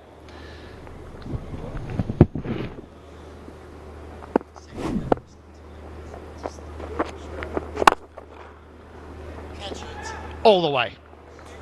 That's power, isn't it? That's just brute strength. He's been utilised up front. Normally you see some finger spinners being utilised in these power play early on, and just standing and flat batted it straight. They got the long on, and they got a deep mid wicket in position, and not far away from that fielder. At the moment he's just trying to hit a length, wicket to wicket, skidding on. Goes again. This will bounce once, away for 4. The one thing about Kevin O'Brien is he can hit boundaries. He knows how to hit boundaries, and he can hit them throughout the contest. I remember being involved in a game between Ireland and Afghanistan, and Ireland needed 6 to win off the final delivery, and Rashid Khan was bowling, and O'Brien hit it out the ground, the last ball of the match. So he can hit him, as he's showing here. This is becoming a big one. 2 6s and a 4. This is what we're talking about. The power play has to go. And this idea of bowling spin in this power play hasn't worked out for the skipper Pereira. Oh, that's in the hitting zone again from Samuel Badri, and it's the same result. This is an enormous over for the Samp Army. It was the 1 dot to start, but since then this ball has been flying into the Kandy Samp. This time, wow, that's gone high and it's gone long.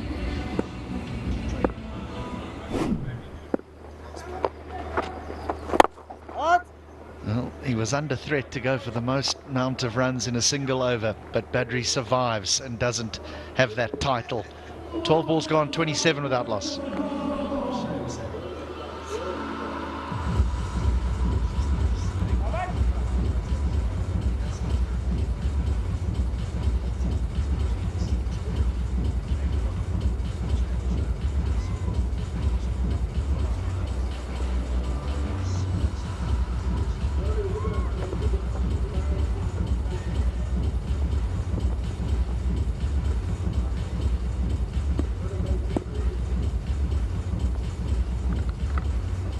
So the first over goes for 4, the second goes for 23, and all of a sudden the Kandy Samp army, the dugout, will be thinking this is on. But we'll continue to say that these two at the wicket, they are the men. They have to come off.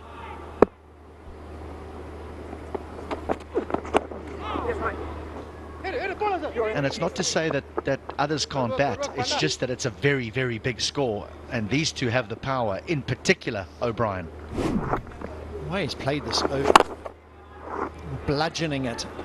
That was the initial one.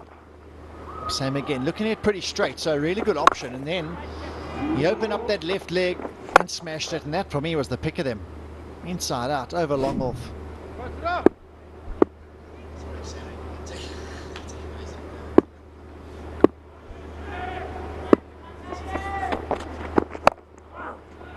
Now it's the turn of Finch.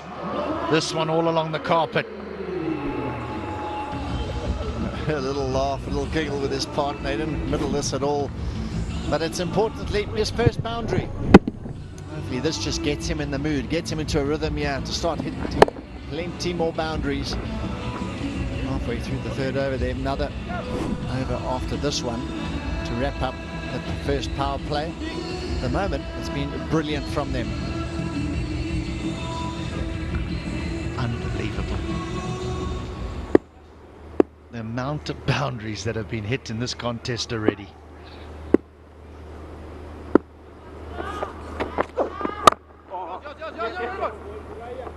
"30 years ago, it would have taken us an entire season to see this many boundaries hit. Now it just takes an innings and 2 overs. Incredible. Granted, the boundaries are a little small. Bats are big. Bowlers not quite as loose, and the batters a little bit more powerful than they were when they were 19, 20 years of age.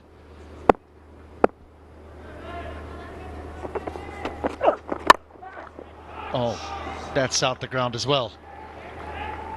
Only just, but it is a maximum. That went higher than the old floodlights there for a moment. The fielder thought it was going well over his head, and it ended up just clearing the boundary rope here in the end. Have a look at the boundary rider. Didn't have much to do, and then it almost landed a metre over the rope. So judgment under those high balls, not easy.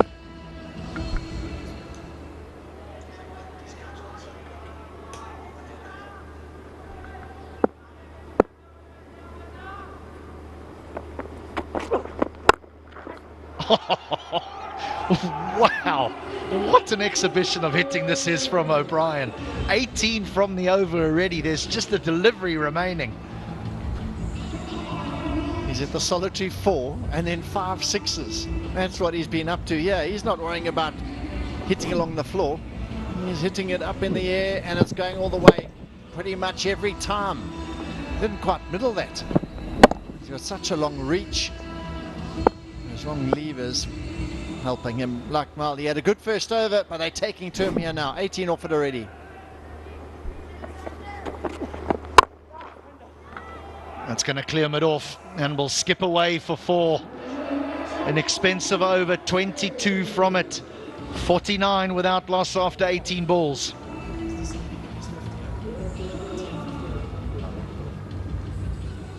Good boys.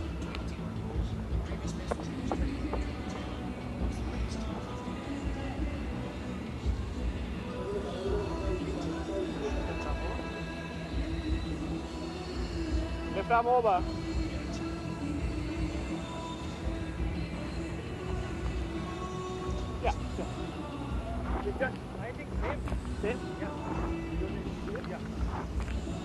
So we had the building in Kandy in the first over, and then 2 in New York City, overs 2 and 3. Wow.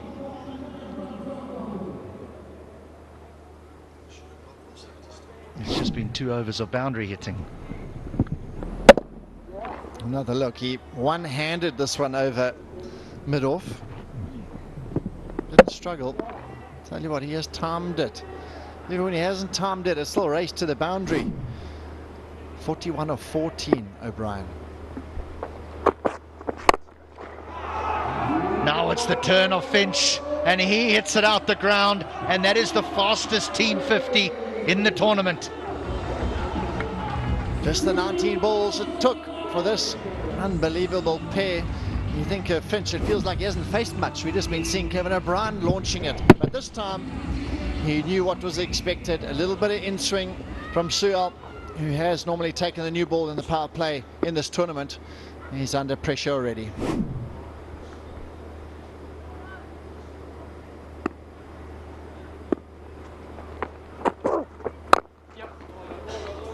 Right, now it brings Kevin O'Brien on strike. He's on 41. I know he's a long way away, and when I say a long way away, it's just 2 hits, but 9 runs. The fastest 50 is 21 deliveries. And he's only been dealing in boundaries. His strike rate is touching 300. If he bats for another 5 overs, we'll be having the post-match presentation.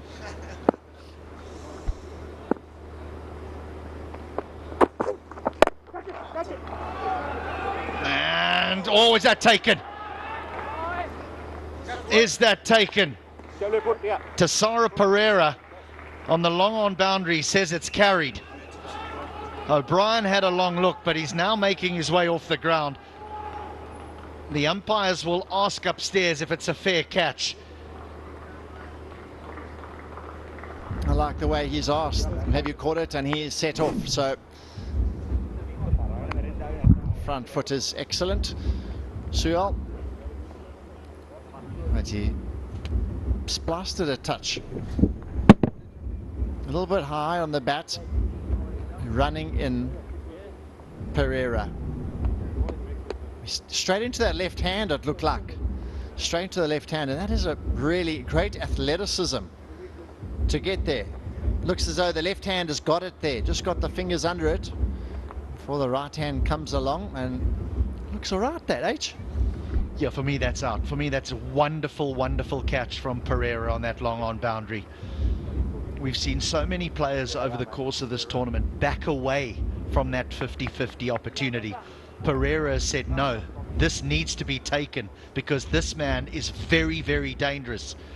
He gets his head down, he puts in the dive, and I think you're right. It's that left hand that clutches onto the ball. I'll be disappointed if it's given not out because the catch, it deserves the wicket.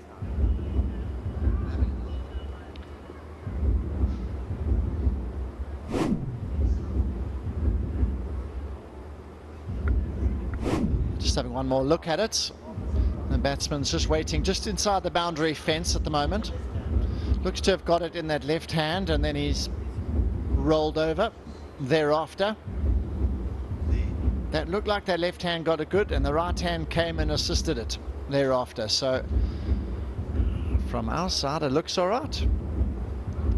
Just taking their time. It obviously is a big decision in the state of this match. The man who's been hitting it to all parts. This is a big dismissal if it is for the Giants. Pereira, brilliant effort out in the deep.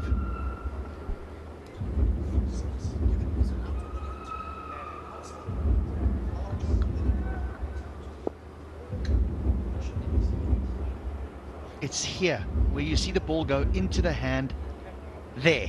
Now there's the fair catch.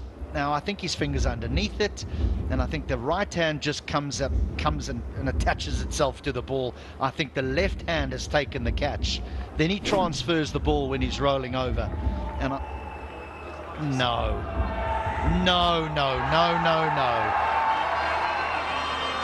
That I cannot believe, and neither can Tassara Pereira. Yep, he's indicating that his left hand has held onto the ball. O'Brien will make his way onto the ground. Even he was walking off. Pereira is not happy at all and is contesting this. He's not going to win the scrap. But the ball went into his left hand.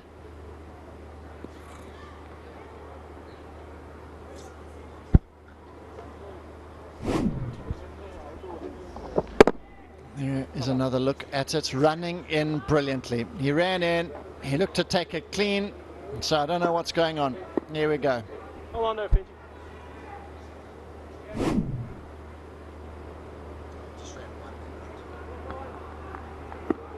So they got a single. Play will continue. Harry, Maru na Harry. He hit the ball. I hit the ball. We got a single. Don't worry.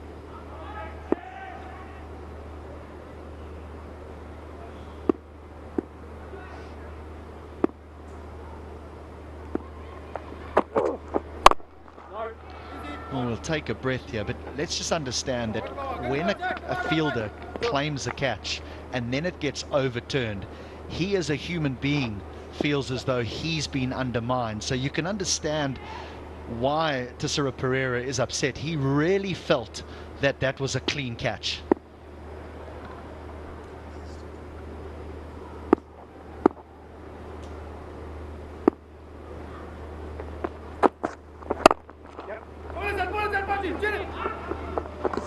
If he hits, he would have gone upstairs again, but that one would have been given out. Just the other thing though is that, again, fielders, those close ones, they don't really know either, because they lose sight of the ball just as it gets close to the hands. The eye's not quick enough to keep up with the ball, and so you lose sight and you think you've held it as well, but it's bounced before you. But not on that occasion, just on others.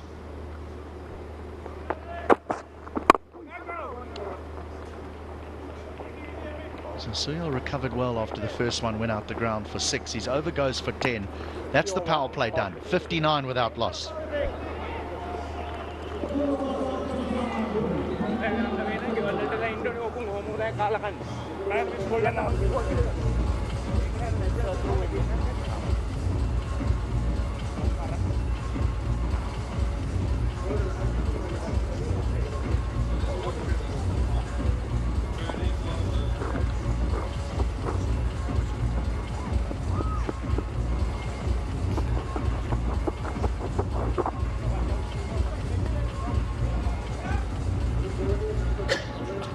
Okay, I think that's a good umpire signal. We've seen it in the stand, and now we've seen it here, the end of the power play. Kandy Samp Army are 59 for no wicket. Now we're going to see Sachit Patirana, another of the brigade of left arm spin here, Rush. Yeah, and he's from these parts of Sri Lanka. Yours, buddy. He's from Kandy.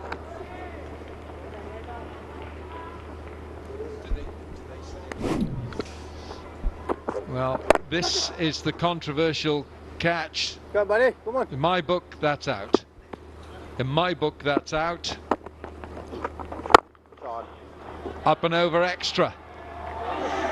Oh, it's Pereira this time. I think he's fuming. I think he's absolutely fuming under there, because you saw his reaction when he took the catch.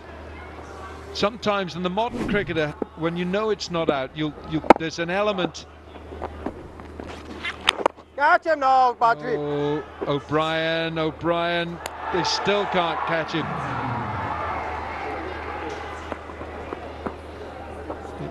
And I think that Sam Badri there couldn't hold on to it. Bowling. Catch him now. Lots happening here. Catcher's been missed.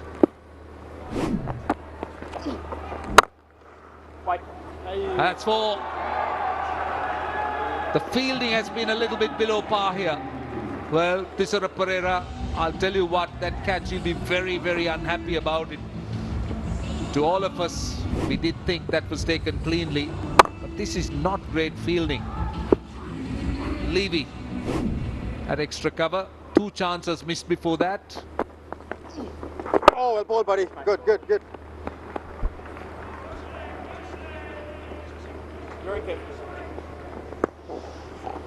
So Kevin O'Brien on strike. Aaron Finch 20 from 11.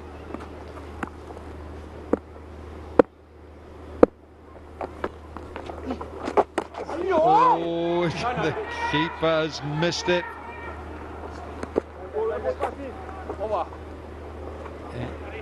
Dinesh Ramdan has missed the stumping. 67 for no wicket.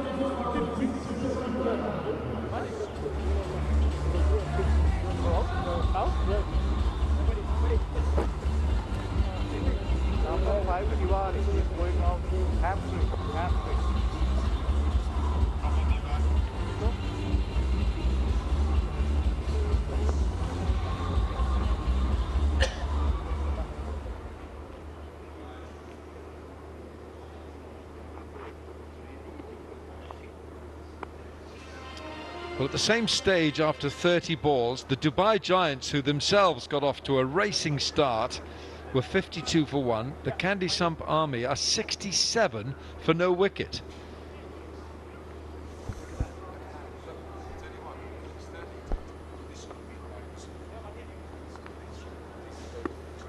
But somehow they've got to put the brakes on.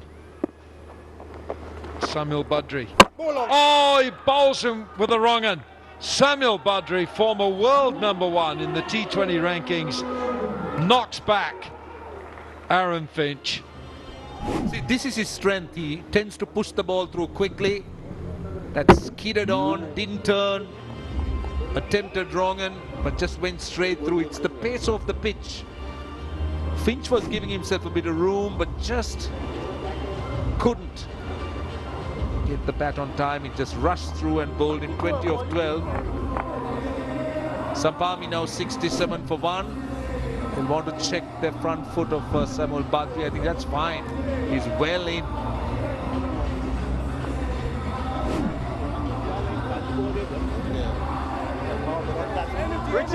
So 67 for 1 after a good opening partnership for Sampami. Naveen Stewart comes in at 3 to partner Kevin O'Brien. Well bowled Samuel Badri. Let's stop, yeah. In the last game he got on with it. He was not in for long. 12 balls he faced, he scored 23. And he did bat #3. So here we are from Trinidad and Tobago, Samuel Badri. He was #1 in the ICC rankings for 2 years or more. He bowls him with the wrong one. Just straighten enough.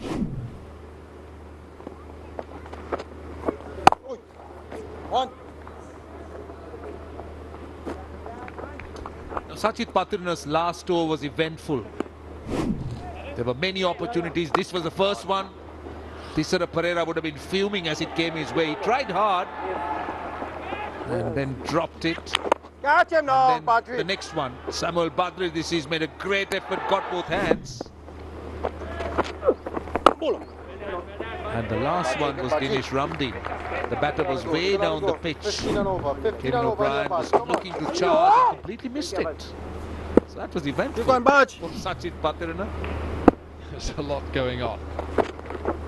Oh yes, Badri. On a mile. Yes, Badri's Here we go, fun and games. He slowed it down. 15 and over. 15 and over here, Badri. Come on. Purchase off the surface. Samuel Badri. Oh yes, one cut. Kevin O'Brien wanted that to disappear onto those grassy banks. Is a good comeback by the Dubai Giants, courtesy Samuel Badri. He's got a wicket, he's conceded just 2 runs, he's bowled 2 dots. So Stewart on strike. Out ball. Oh dear. Oh, that's a bad mistake. That is Pawan Soyal. It's 73 for 1.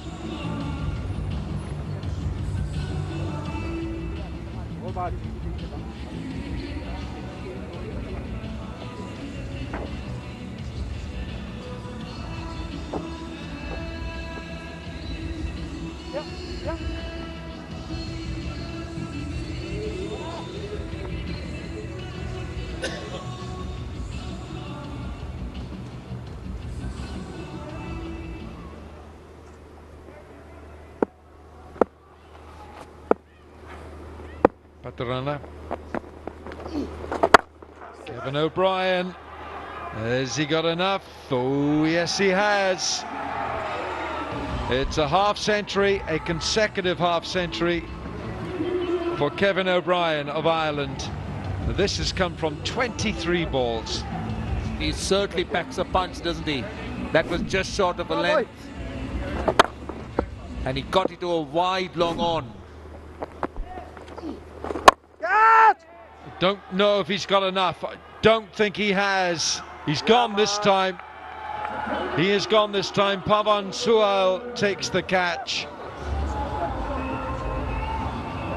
Suranga Lakmal it is, I beg your pardon. Suranga Lakmal takes the catch. Kevin O'Brien, the Kandy Samp army needed a bit more from him. Sachit Patirana striking. Just getting back after that 6. Getting his revenge. Kevin O'Brien, yes, as you said, Wilco, he needed to bat longer. The Kandy Samp army needed him to go on deeper, get closer, but just couldn't. But still a very good innings, 52 of 24. The Samp army now have lost both their openers close to each other, 79 for 2.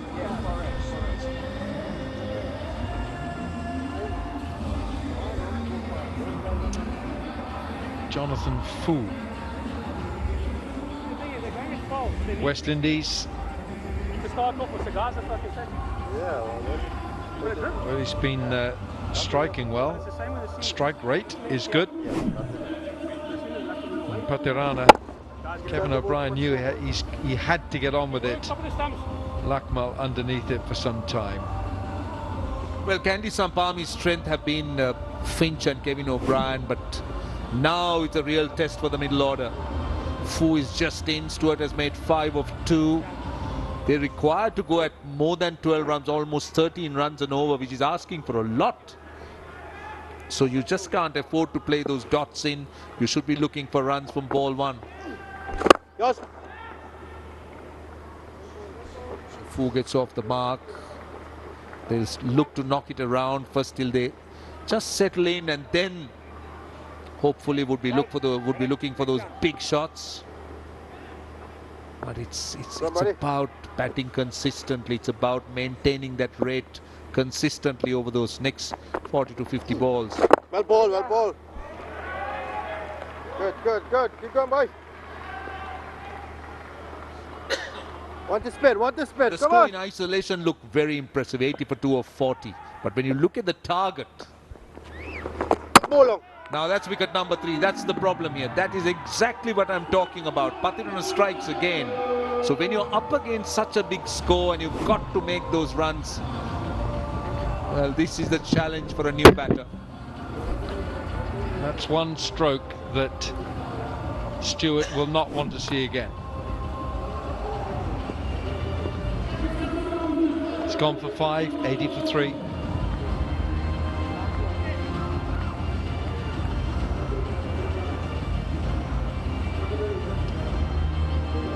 New man in, coming in at 5 after a magnificent start. 67 for no wicket, now 80 for 3.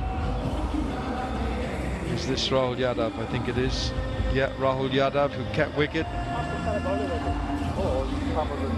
Now there's a lot of repair damage to be done.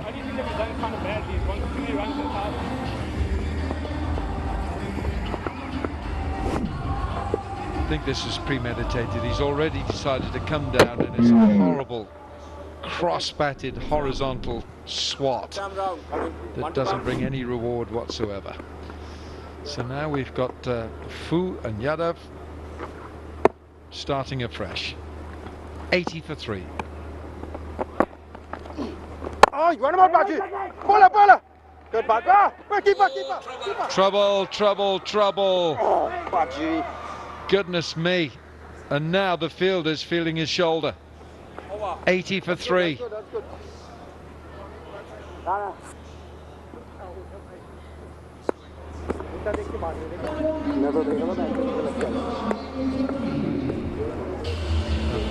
Problems here for Samuel Badri. He might... 80 for 3.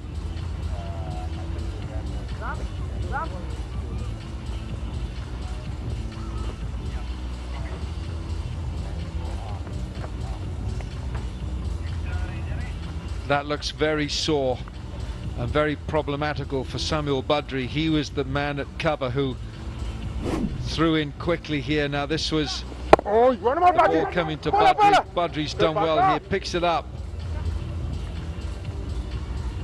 And in the process of doing that, he has got a stinger in here. He's done something very nasty in there.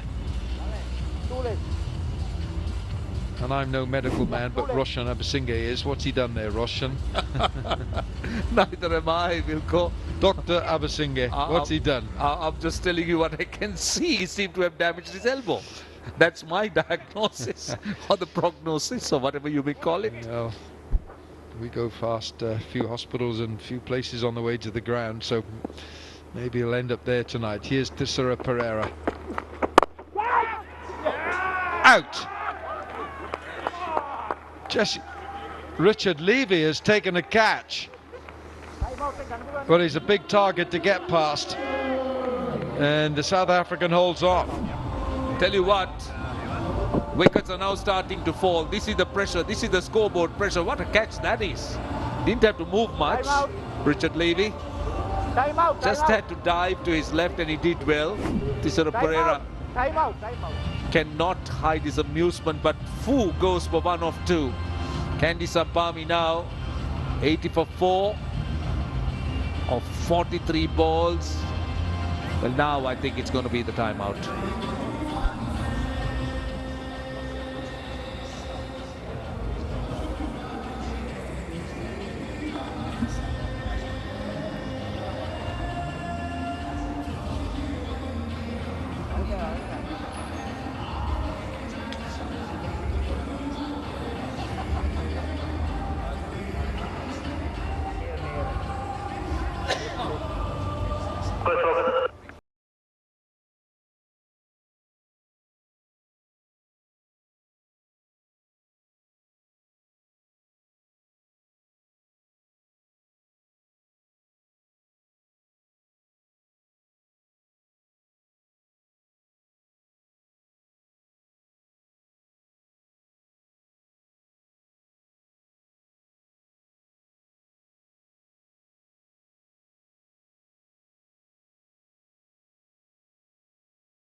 Okay, keep it.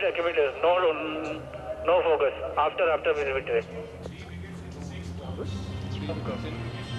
3 wickets and 6 balls. But this catch was well taken by Richard Levy. He wouldn't have often have have fielded at cover, but it means that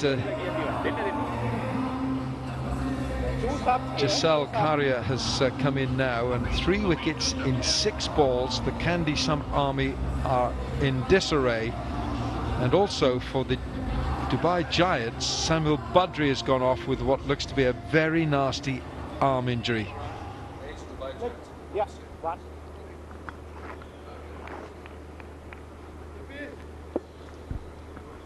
So wickets and dot balls have now increased the required rate to over 14 runs and over. It's a little paddle. Oh, it's beaten him. It's the spin that has beaten Surangal Akmal. No, that's Jonathan Carter out there.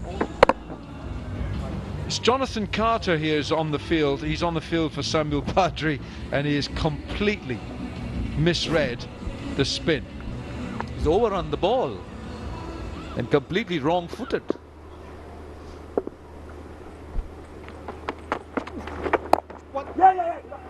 They'll take the single. There's 1 or 2 injuries about now in this tournament. Some of the leading players. That doesn't look very good for Samuel Badri. And he went off clutching his well, his elbow was upper arm. Now we just hope that that's not going to be a nasty lingering injury for Samuel Badri, but it was the throw. He was bowling well. Oh, didn't know an awful lot about it. Tisera Pereira. Oh, he's done well.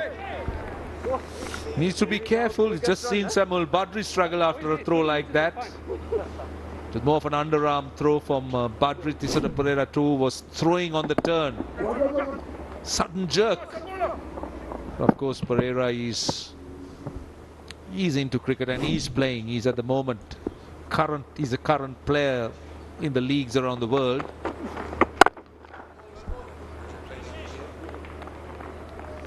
Maybe a few others don't play as regularly as some of them. Some of the others, Badri, I don't think he's playing a regular cricket. Hope he's all right.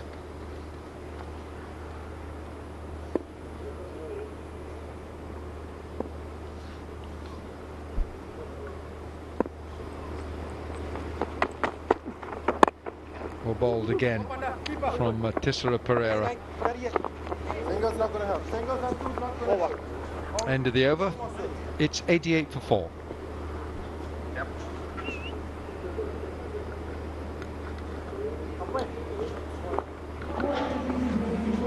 Roshan, Bacha, Roshan, point.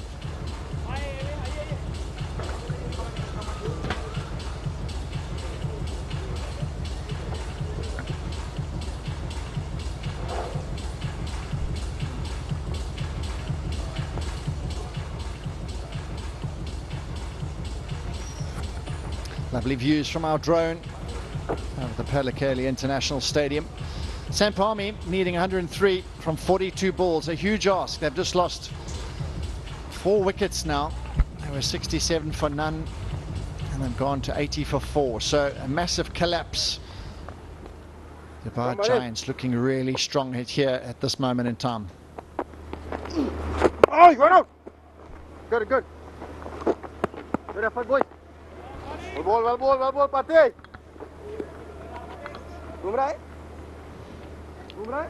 102 from 41 balls. Good, That's buddy. a tough ask. And when you don't have top batters, it's always going to be very difficult, John. Patran has bowled well today. He's done a great job. He's just skidding it in there, getting the odd one to turn. That's a great shot. Brilliant shot from Korea. That is the type of stroke. Total control. He's looking for room to free those arms, and that's he's right in the zone by him to do that. Thank you very much, says Korea, and he gets a boundary for his team. Run rate 14.7 to the over needed. They have to 2 to 3 boundaries like that. That's a good comeback. Very good work.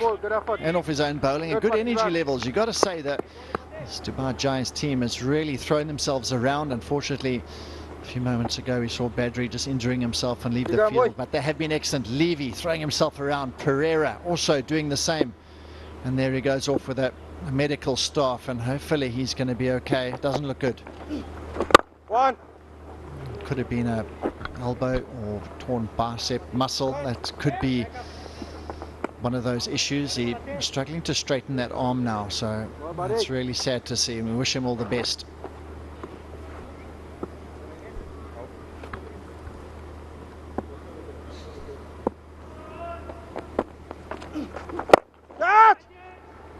Catchable Heart, taken again. They've been superb in the field, the Giants, and he's saying, I caught that one. I caught that one, people. Not the same mistake again. Running in, sharp catch by the captain, and he's worked up, that's for sure. Third wicket for Sachit Patirana, and this time, well, he says, I've taken that one.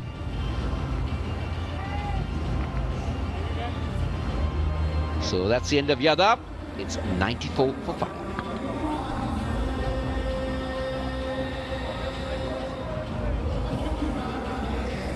So another wicket goes down. Pereira just explaining to Tino Best, trying to tell everyone that he caught the ball. It's just the third umpire didn't enjoy it. But Tino Best marches out into the centre. Strike rate not the best in his T20 career. But saying that, he probably came in the end overs. And there's a lot to do, as it is again today. Too much to do for his team. And Patharana gets his third wicket. He's having a brilliant evening. He's bowled a lot of deliveries on this ground, John. He's a lad from Kandy. He's played his cricket here. He's played for Sri Lanka as well. So he knows exactly how these pitchers behave. Another look, use of the feet. He pulled the length back cleverly, and he was trying to hit it all the way over the top. Didn't get all of it. And again, really well judged from Pereira. Oh, jeez. Oh, Tino Best's having a look and a leave. 94 for 5.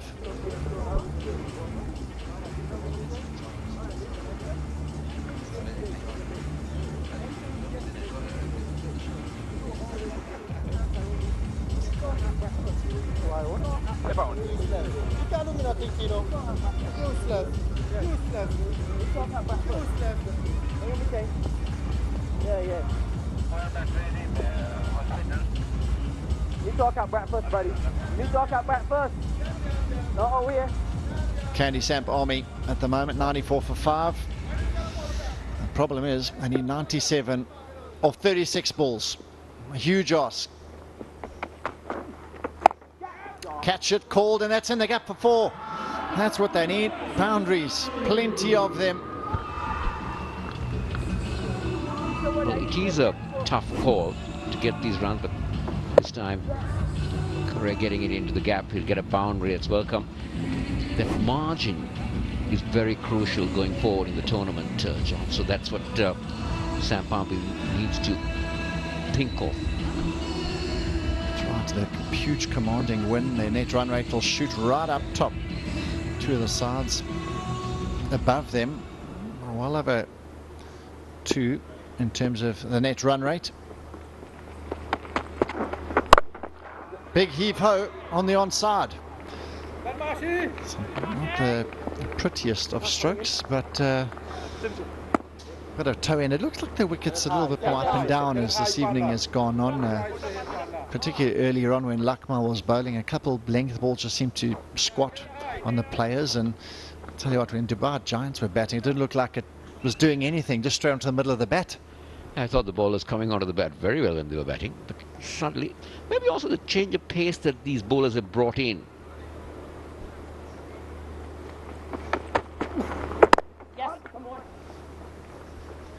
At this stage, Giants 100 for 2.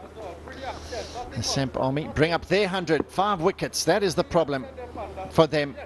The wickets column, far too much damage done in these first 60 balls, and that really makes a chase like this become insurmountable.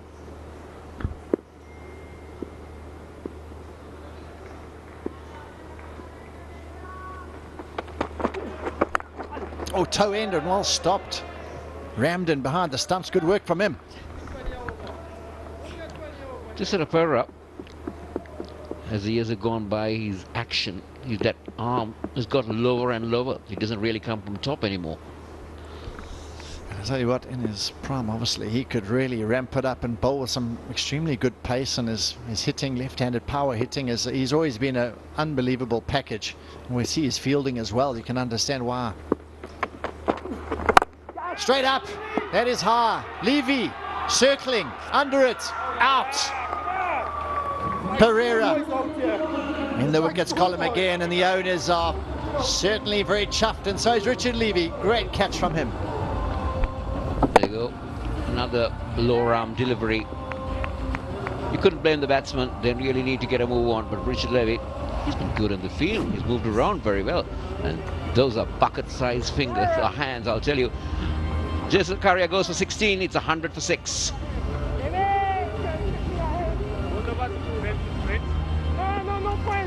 So the wickets keep on tumbling. I think not too long ago they were 67 for none, 100 for 6 now. So sure, I'll tell you what, they're just procession of wickets. They just keep on coming. And by Giants, they've been clinical in their catching, all their sort of energy levels out in the field. You can see they're really up for this. Really great body language from them, even though the bodies may be a little bit tired, but they are running around out there and giving it everything, and that's why they are winning this game comprehensively. So Shukla out into the center, the quick bowler walks in, and this is why he's there.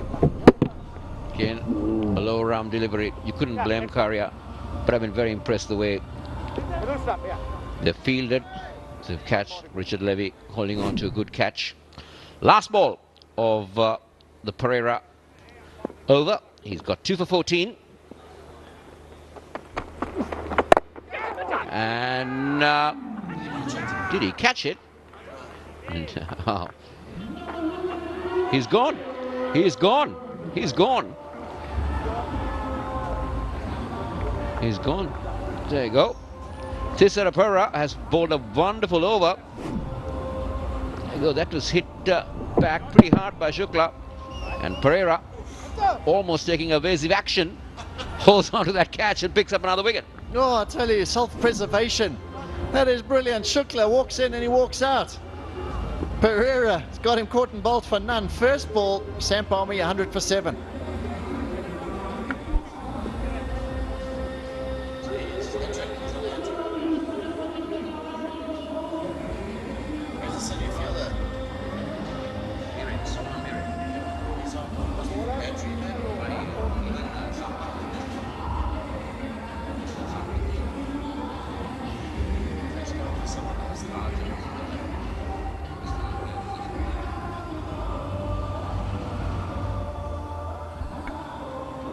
Ball come back, Samp Army 100 for 7. They've lost another one.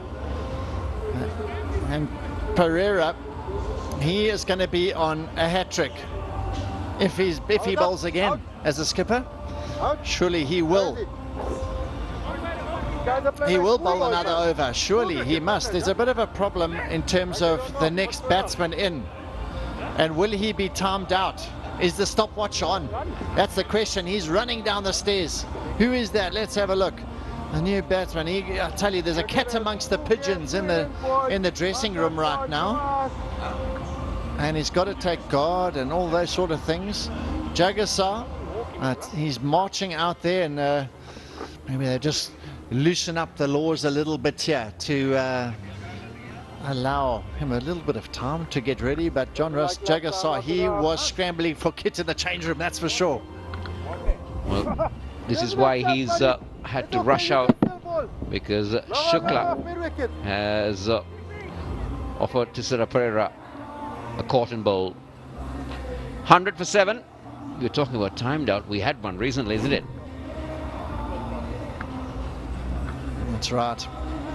And let's have a look. It looks as though there's obviously the batting power play that can be utilized at any stage between 10 and 15, and they've taken it right now. So this is a lot happening out there in the middle. Wickets are tumbling, brilliant catches. Now the batting power play has been called. Tino Best is in, and can he make it count? Oh, I'll tell you, right on target. Patharana, he's got 3. Thisara Pereira, he's got 3 wickets as well. Surely Pereira's got to give himself another over. He's on a hat-trick. Yeah, I think he'll most probably go for one more over. Oh, that is so close to the stumps. Firstly, the LBW appeal was thought of by the bowler, and then also a bit of bat glove, and the ball almost ricocheted onto the stumps. Pathirana, well, it pitched in line. That's very close. That's very close, John, I'll tell you. Yeah. That's a good piece of fielding. I talked about how good they are tonight. Last one. The men in yellow have been superb in the field. Oh, I tell you what, he fancied that sweep, but he's just not hitting it. That was pushed slowly through the air by Pathirana.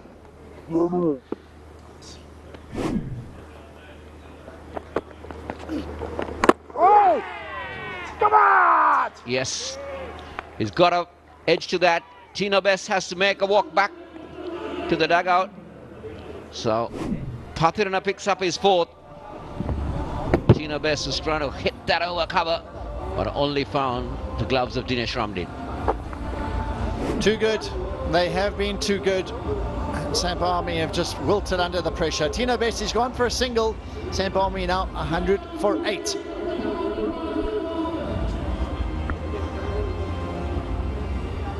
They've lost 3 wickets with a score on 100. So Samp Army are really falling away quite badly here now. The last 30 balls, they've lost 7 wickets. So Mpofu has to get his gear out. He's a bit quicker onto the field. Another look at the wickets. Tino Best tried a few sweep shots, and this time tried to smash one through. A really great catch. Dinesh Ramdin, look at that celebration. Bit of a delayed reaction and celebration. But Tino Best, he's gone for just a single. And Samp Army need 91 of 25 balls, but they're 8 wickets down. That is a massive problem, and there's always going to be this pressure in this run chase. Dubai getting the highest score of the tournament, 190 for 7. Brilliant batting performance. And tonight with the ball in hand and in the field, they've been outstanding. Now, Sachit Pathirana is on the verge of bowling a maiden over, the first in the tournament, and the most economical over in the batting power play. How good is that, John? How good is that? Now they called for the batting power play, and it hasn't really worked. They had to take it at some point, so I don't think it mattered a huge amount when they took it. They just pretty much wanted to use it. They just needed to use it before they were bowled out, I think. That was their idea. But bottom corner, look at that. 94 for 5, and then 3 wickets falling on the score on 100. So it's been an absolute procession. The last 30 balls, 7 wickets. That shows how they have had a massive collapse. And Pofu out in the centre, yet to face a ball. Jagasar as well, yet to face a ball. They're doing some work with Ramdin on his wrist. They are having the time of their lives. What a night it's been for their team. Dinesh Ramdin just doing a bit of running repairs to his hand.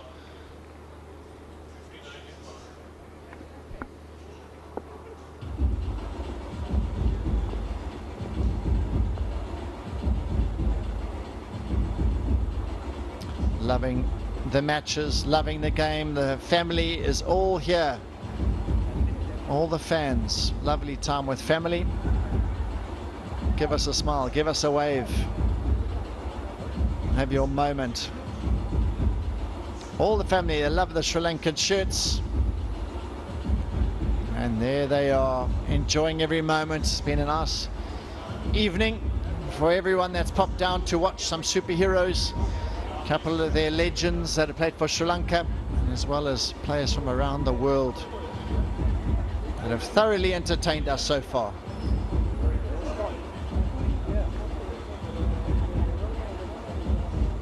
So there's been a bit of a hold up in the centre. Everyone getting their moment in the sun here on camera. Pictures going around the world. And this table and this log is really starting to hot up now. There's a lot of teams that are in really good positions, and a lot of teams are going to be looking out for this Dubai Giants side. And I think they really do need to worry about this side, because this side is peaking at the right time. Pereira leading them, and now they're going to be heading up top of the table onto 8 points now and setting the pace after losing their very first game of the tournament, the very first one. And they've come back so well, and they've won every game since then. So they've worked it all out. Their team is firing, and now they're going to jump ahead of the Strikers and the Kings, who have also been playing really good cricket. They lost the shortened game, John. That was a shortened over game. And since the tournament kicked off, they've been... So Ramdin's gone in as well.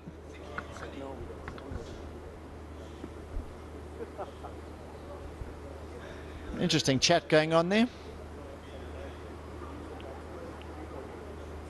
I don't know what they're chatting about. Levy, been enjoying his time out there. He's taken a couple of good catches here this evening. And this man with the ball, 4 for 21. He's having a wonderful time. This is his first wicket. This was the big one, Kevin O'Brien. They really needed this wicket. Thereafter, he just managed to hit the target time and time again. And a good catch by the captain at long off, and he took that one cleanly. No doubt about that. And then Ramden nabbed it, caught it cleanly. Excellent work by Patharana. Guys.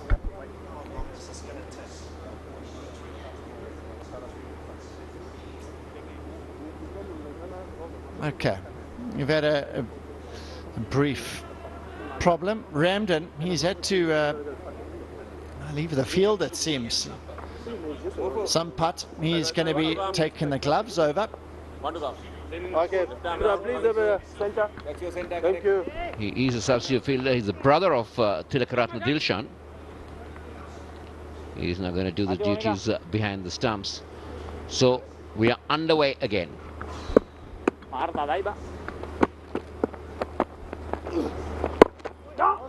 Defensive prod. First maiden of the tournament. 100 for 8.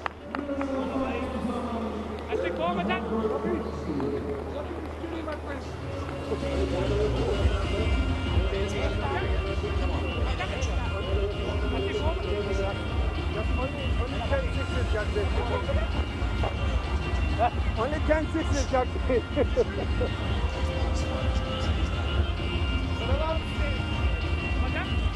Yeah, center. Thank you.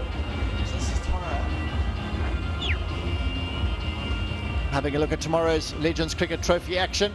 Rajasthan Kings against the Strikers. That's a really top game at the moment. They're sitting at 1 and 2 in the log, taking each other on, and then Punjab Royal taking on the Samp Army from this evening. That's also a lovely encounter to look forward to.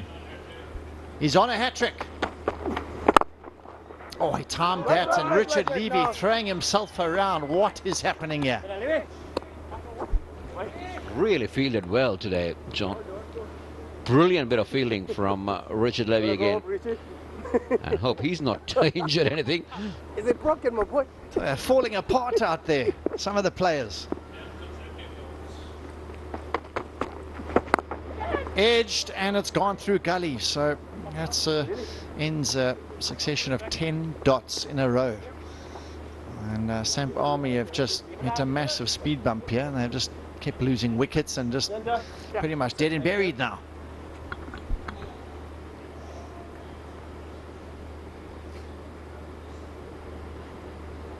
Tisira Pereira. Can he finish things off by picking up those 2 wickets and become the first bowler to get a fifer in the tournament? Oh, lovely delivery. Oh, he's setting off. Just hold on there, Chris. Tisira Pereira, he's taking brilliant catches, and with a ball as well, he was well supported. Richard Levy, beautiful catch. And this one went high and not very handsome. Levy again combining with him. And then the Scorton bowled. It was amazing reaction. He got those hands up so quickly in his follow-through for a wonderful catch.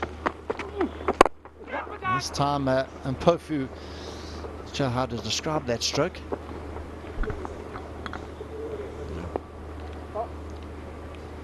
We see a lot of unorthodox shots these days, so you need to excuse the batters.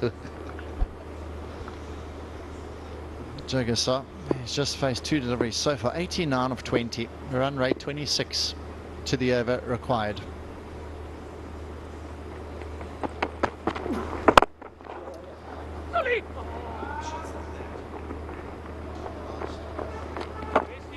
So another single. So Pereira, he's bowling his 3rd. Patharana's bowled his 4 for 21. So early on, Lakmal, Badri, Suyal did decent work with these 2. Patharana, Tisira have really cleaned up this middle order and tail. Catch it. No, that's a beautiful shot back past the bowler. The full face. And Pofu gets the boundary, 107 for 8.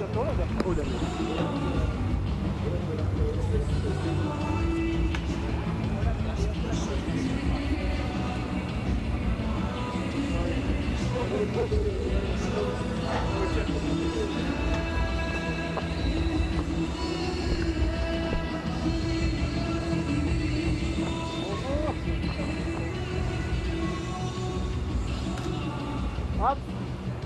Sit up, left. Thank you. Might just very well be the complete performance here from the Dubai Giants this evening. Brilliant with the bat, exceptional with the ball. Maybe struggled a little bit in the field, but we'll excuse them for that. Suyal went for 10 and he's only over, but bearing in mind that first delivery of his went for 6, so he scrapped back well.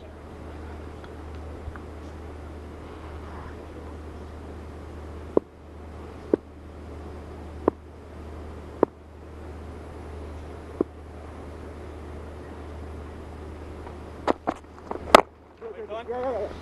79 for 2. That was the score. 79 for 2. They now 108 for 8. That's called falling in a heap. They are. The reason for that is, I think, if you look at the two teams, now this is that last boundary. What a great shot by Mpofu. If you look at the two teams, obviously Dubai Giants look to be a better balanced side, a stronger batting unit. Well, Kandy Samp looks a little bit top heavy, depending a lot on Finch and O'Brien, but then there's very little to follow. That's agricultural. He'll get a boundary. They'll be useful. So it's about the middle order. The middle order has struggled. Every time either Finch or O'Brien got in and got runs, they looked good. And when that partnership you're talking about was on, they looked on course to me. They were on course. 59 inside the power play, which is the 3rd best score in a power play in the entire tournament.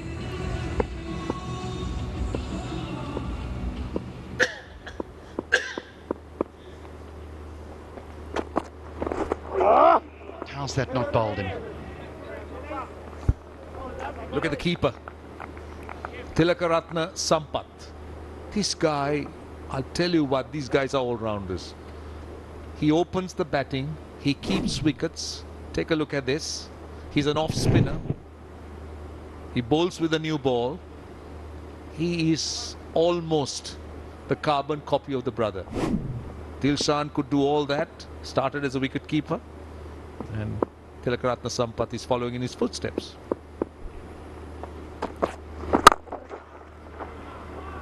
Didn't want it, did he? He didn't want it at all, and that's gone away for 4. Pofu is he's enjoying himself out there. Yeah, he's just throwing his bat hard. He's going hard at it. Nothing to lose. Just getting into good position and swinging hard. And he's connecting. That's the good thing. And gets a lot of power. Packs a lot of power. I'm very glad when you were describing that all-round package of Sampath, for a moment there I thought you were going to say the carbon copy of Sobers. No, it's Dilshan. If he hits...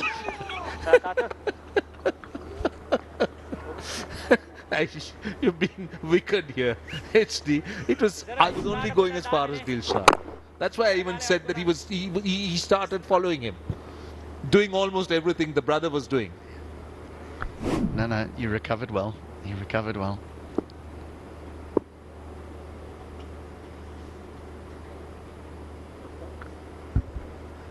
I should have said he followed his footsteps.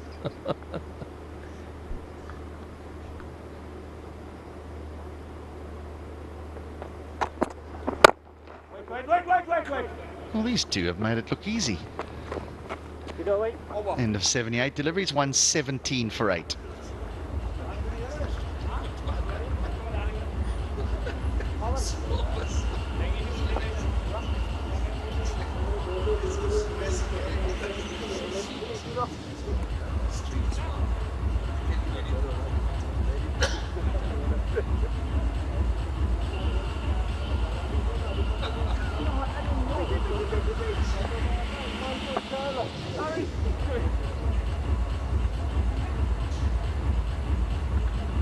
Well, it was looking awfully good at one stage. And then those big dots in the middle of your screen are wickets. And now it's not looking so smart anymore. But I'll tell you, there's one man in the ground that still believes that the Kandy Samp army can win, and that's Paul Nixon. Their coach will be sitting in there, he'll be scribbling in his little book, and he'll be saying to the number 11 batter, look, if we just do this, if we just do that, we can still do this. Just believe, just believe. Just had a chat with him just before the game started, and I was telling him that you seem to be so involved, that you're taking so much of notes. He was telling me what his intention was, and he's found a new book, because he said he lost his previous one. He said, I made so much of notes and I lost it. So I asked him, how are you going to recover?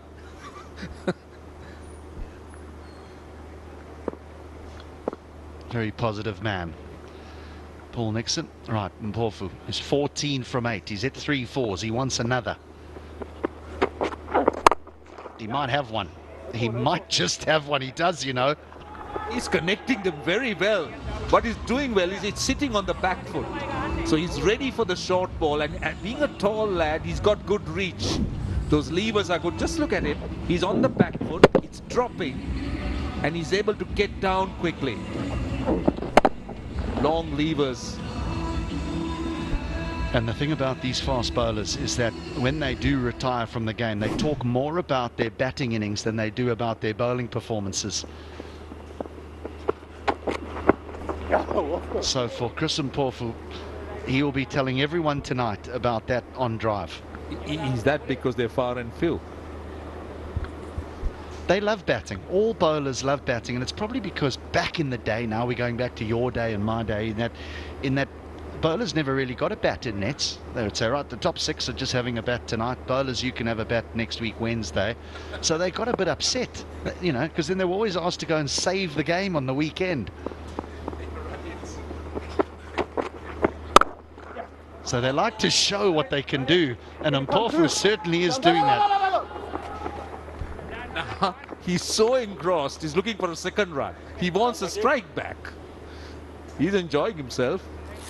19 of 11. He's hit 4 boundaries. Look at the strike rate, 172.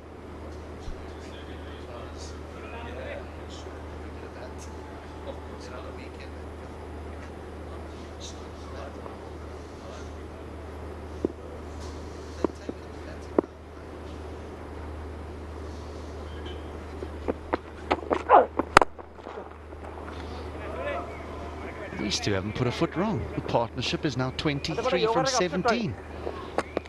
What were Stewart, Fu, Yadav, Currier, Shukla and Best doing? This is just complete surrender, if that's the right word. They were just throwing their bat at everything. It was not a measured, didn't appear to be a planned kind of result or response. They were looking to try and go after the bowling. Oh yes! Add that to the highlight reel, Christopher Mpofu. What an innings! What an innings! I think he's demanding a promotion in the batting order. If you look at the batters that followed him, he's enjoying himself. He's making a statement. Look at this. That was an off break. He saw it. And look how he clears that front foot. He clears it so much. He's got it way over mid-wicket.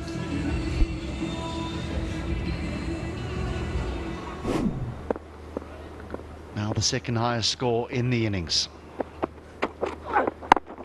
And I'll just nudge a single. I'll take one and I'll keep the strike. And Mpofu moves to 26. 129 for 8.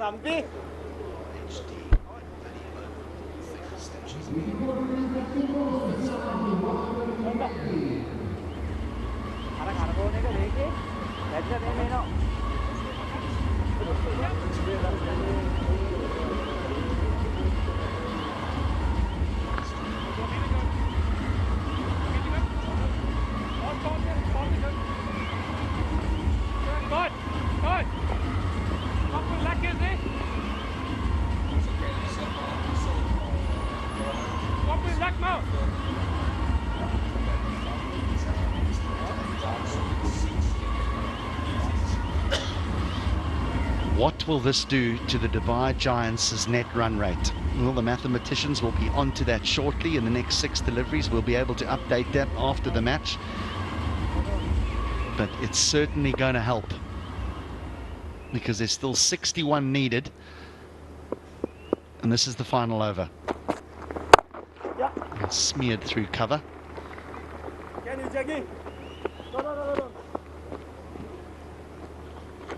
Jagasar wants the strike. See, they made 190 or 15 overs, so what was their net run rate? That's about 12 runs to the over, little over 12. So at the moment, 131. Maybe if they end up at 140, it could be around 9. So it's a net run rate of 3 immediately after this game. But then how it gets added on to the overall performance of the team. But still, it'd be very useful. Thank you. Well, there's no doubt it's going to come down to that. There's just, because those bottom 2 teams have yet to register a win, it just means that we could have a whole heap of teams on 8 points. Maybe the team that ends top has 10, but I do think that that second position is going to be decided on net run rate.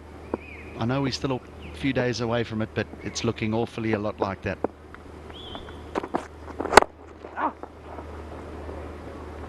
He's now getting even critical of his own performance. True. He was disappointed. Because he would have been looking for a boundary through mid-wicket. So he's got to 28 or 15.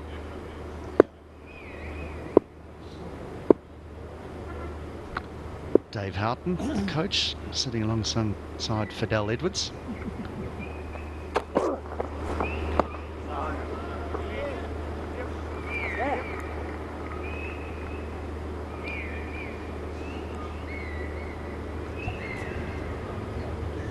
Dilhara Fernando to be express on his day. He's now settled in the USA, but he's here. He was here, I think, initially for a short holiday, and then he's joined this side. And I'm a bit surprised that he's not playing. Had a brilliant slower ball, the 2-fingered slower ball with that strong grip.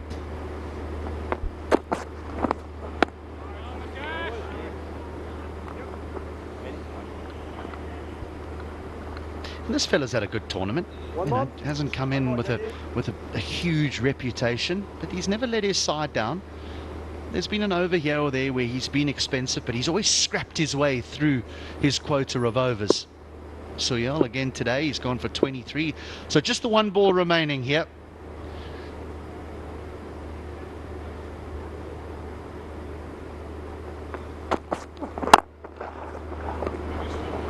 So they'll just trundle through for a single, but the Dubai Giants will register the biggest win margin in the tournament so far. They've won by 56 runs. That is a very impressive performance, and they will have a lot of confidence going into the last few days before the final. Yeah, it will also lift their net run rate as we spoke. This will record well in their overall tally of runs and wickets, or runs scored and runs conceded. He'll be very, very pleased with his effort. Thisara Pereira, don't forget, they started off poorly. They lost the first game, but they've come back very strongly. And they have gelled well as a side. They got a good bench strength. You see Fidel Edwards, Sikuge Prasanna, we spoke about Dilhara Fernandez. That looks a pretty well organized unit. Thisara Pereira leading them in the absence of Harbhajan Singh. And I'll tell you what a record he has in T20 competitions. But specifically here in Sri Lanka, you pick him in your team and you just win the LPL. He's won it on numerous occasions, and a great all-round performance from him as well. Yes, he's smiling now. A little bit earlier he wasn't, when he thought he had held on to an absolute beauty down at long on. But he channeled that anger, that frustration, and delivered with the ball as well. 3 for 21 in his 3 overs, Thisara Pereira, to go along with his, well, we can only describe it as a cameo, but he struck it at over 200. A very impressive performance by the Dubai Giants. The Kandy Samp Army are going to have to do their homework, because now they need to win their last 2 games. 134 for 8 is all what they had after a good opening partnership, a promising stand between Finch and O'Brien, and then that middle order just was blown away until Jegasai and Mpofu got together and had that partnership. They made 34 of 25, but still a big defeat, a margin of defeat for the Kandy Samp Army, losing by 56 runs.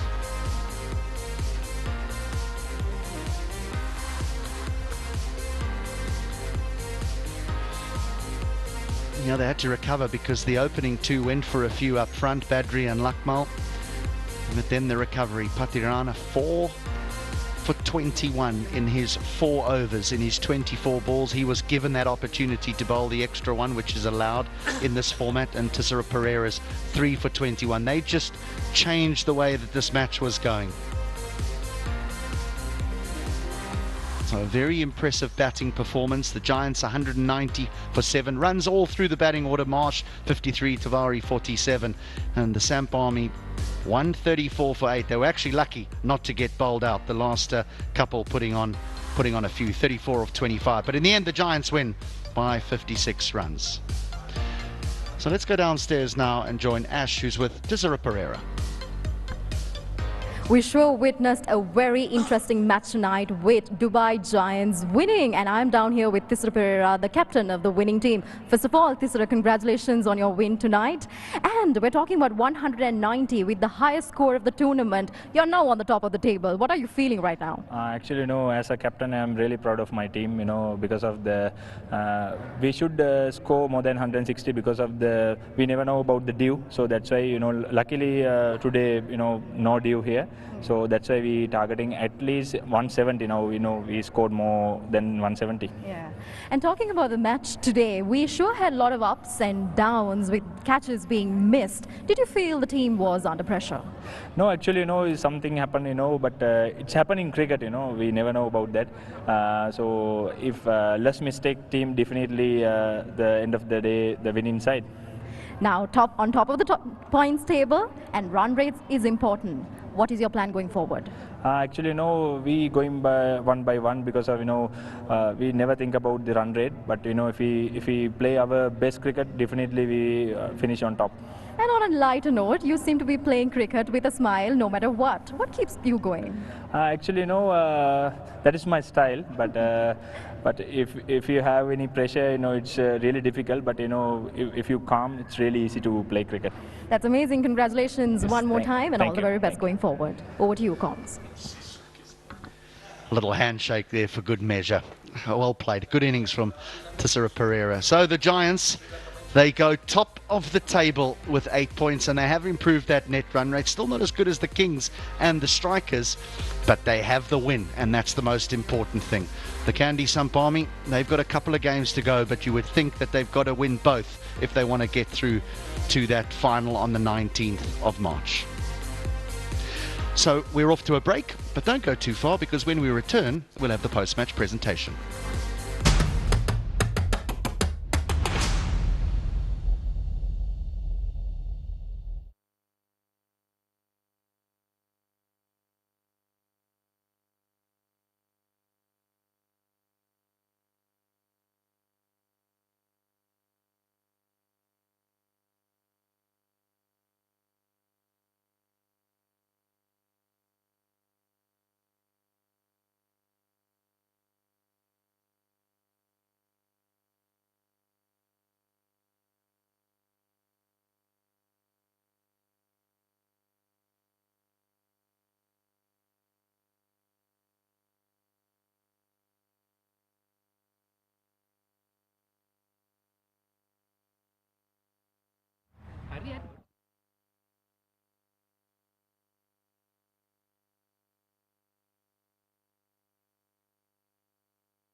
Two very good games today, but this is the final one. The Dubai Giants 190 for 7 in their 90 balls. An exceptional performance from their batters. Marsh, Tawari, Tisera Pereira. Tisera Pereira's 28 off 11 was very entertaining. And in response, the Kandy Samp Army, 134 for 8, dominated by the bowling performance of Patirana's 4 for 21, and again, the all-rounder, the captain, Tessara Pereira's 3 for 21. The Giants win by 56 runs. Right, time for the presentation. Here's Alan Wilkins. Yes, welcome to the post-match presentation of the Magic Win Sports Legends Cricket Trophy Season 2. We'd like to thank our sponsors, ARC Developers, Star Sports, Bally's Entertainment and Yeti. Moving towards our awards for the evening, the Magic Win Sports Player of the Match Award, we have Saurav Kumar, representative of N7 Real Estate, with a goodie box and a check for $500 with Mr. Saifuddin Imam of Legends Cricket Trophy. Imam, I should say. And it is Tessara Pereira, captain of Dubai Giants, for a wonderful all-round performance. Tessara, well done. Runs, wickets, catches, and the Magic Win Sports Player of the Match. Thank you, Saurav, and thank you, Saifuddin. The Electric Wicket Award of $500 presented by Mr. Amit Patel, team owner of the Kandy Samp Army, and it's Sachit Patirana for his 4 for 21 for the Dubai Giants with his left arm spin. Well done, Sachit, and thank you, Mr. Amit Patel, team owner of the Kandy Samp Army. And finally, for the Maximum Sixes Award, another check for $500 presented by Mr. Manik Dhingra, team owner of the Dubai Giants. And it's Kevin O'Brien, Ireland's Kevin O'Brien, who hit the ball a long way tonight of the Kandy Samp Army. So thank you, Manik Dhingra, team owner of the Dubai Giants. And Kevin O'Brien, well done. Thank you, gentlemen. Thanks very much indeed for your participation. That's the end of our presentation. We are nearly there. We are nearly there, but there's another double header tomorrow, match 16 and 17. It's the Kings, the high-flying Kings taking on the Strikers. That should be an absolute cracker. Then two teams that are desperate for a victory, just to stay in the hunt for those final positions. It's the Punjab Royal who take on the Kandy Samp Army. That's tomorrow, live from the Palakkele International Cricket Stadium. We've had a whole lot of fun and entertainment here this evening. We hope you've enjoyed it. We certainly have. We'll see you tomorrow. Good night.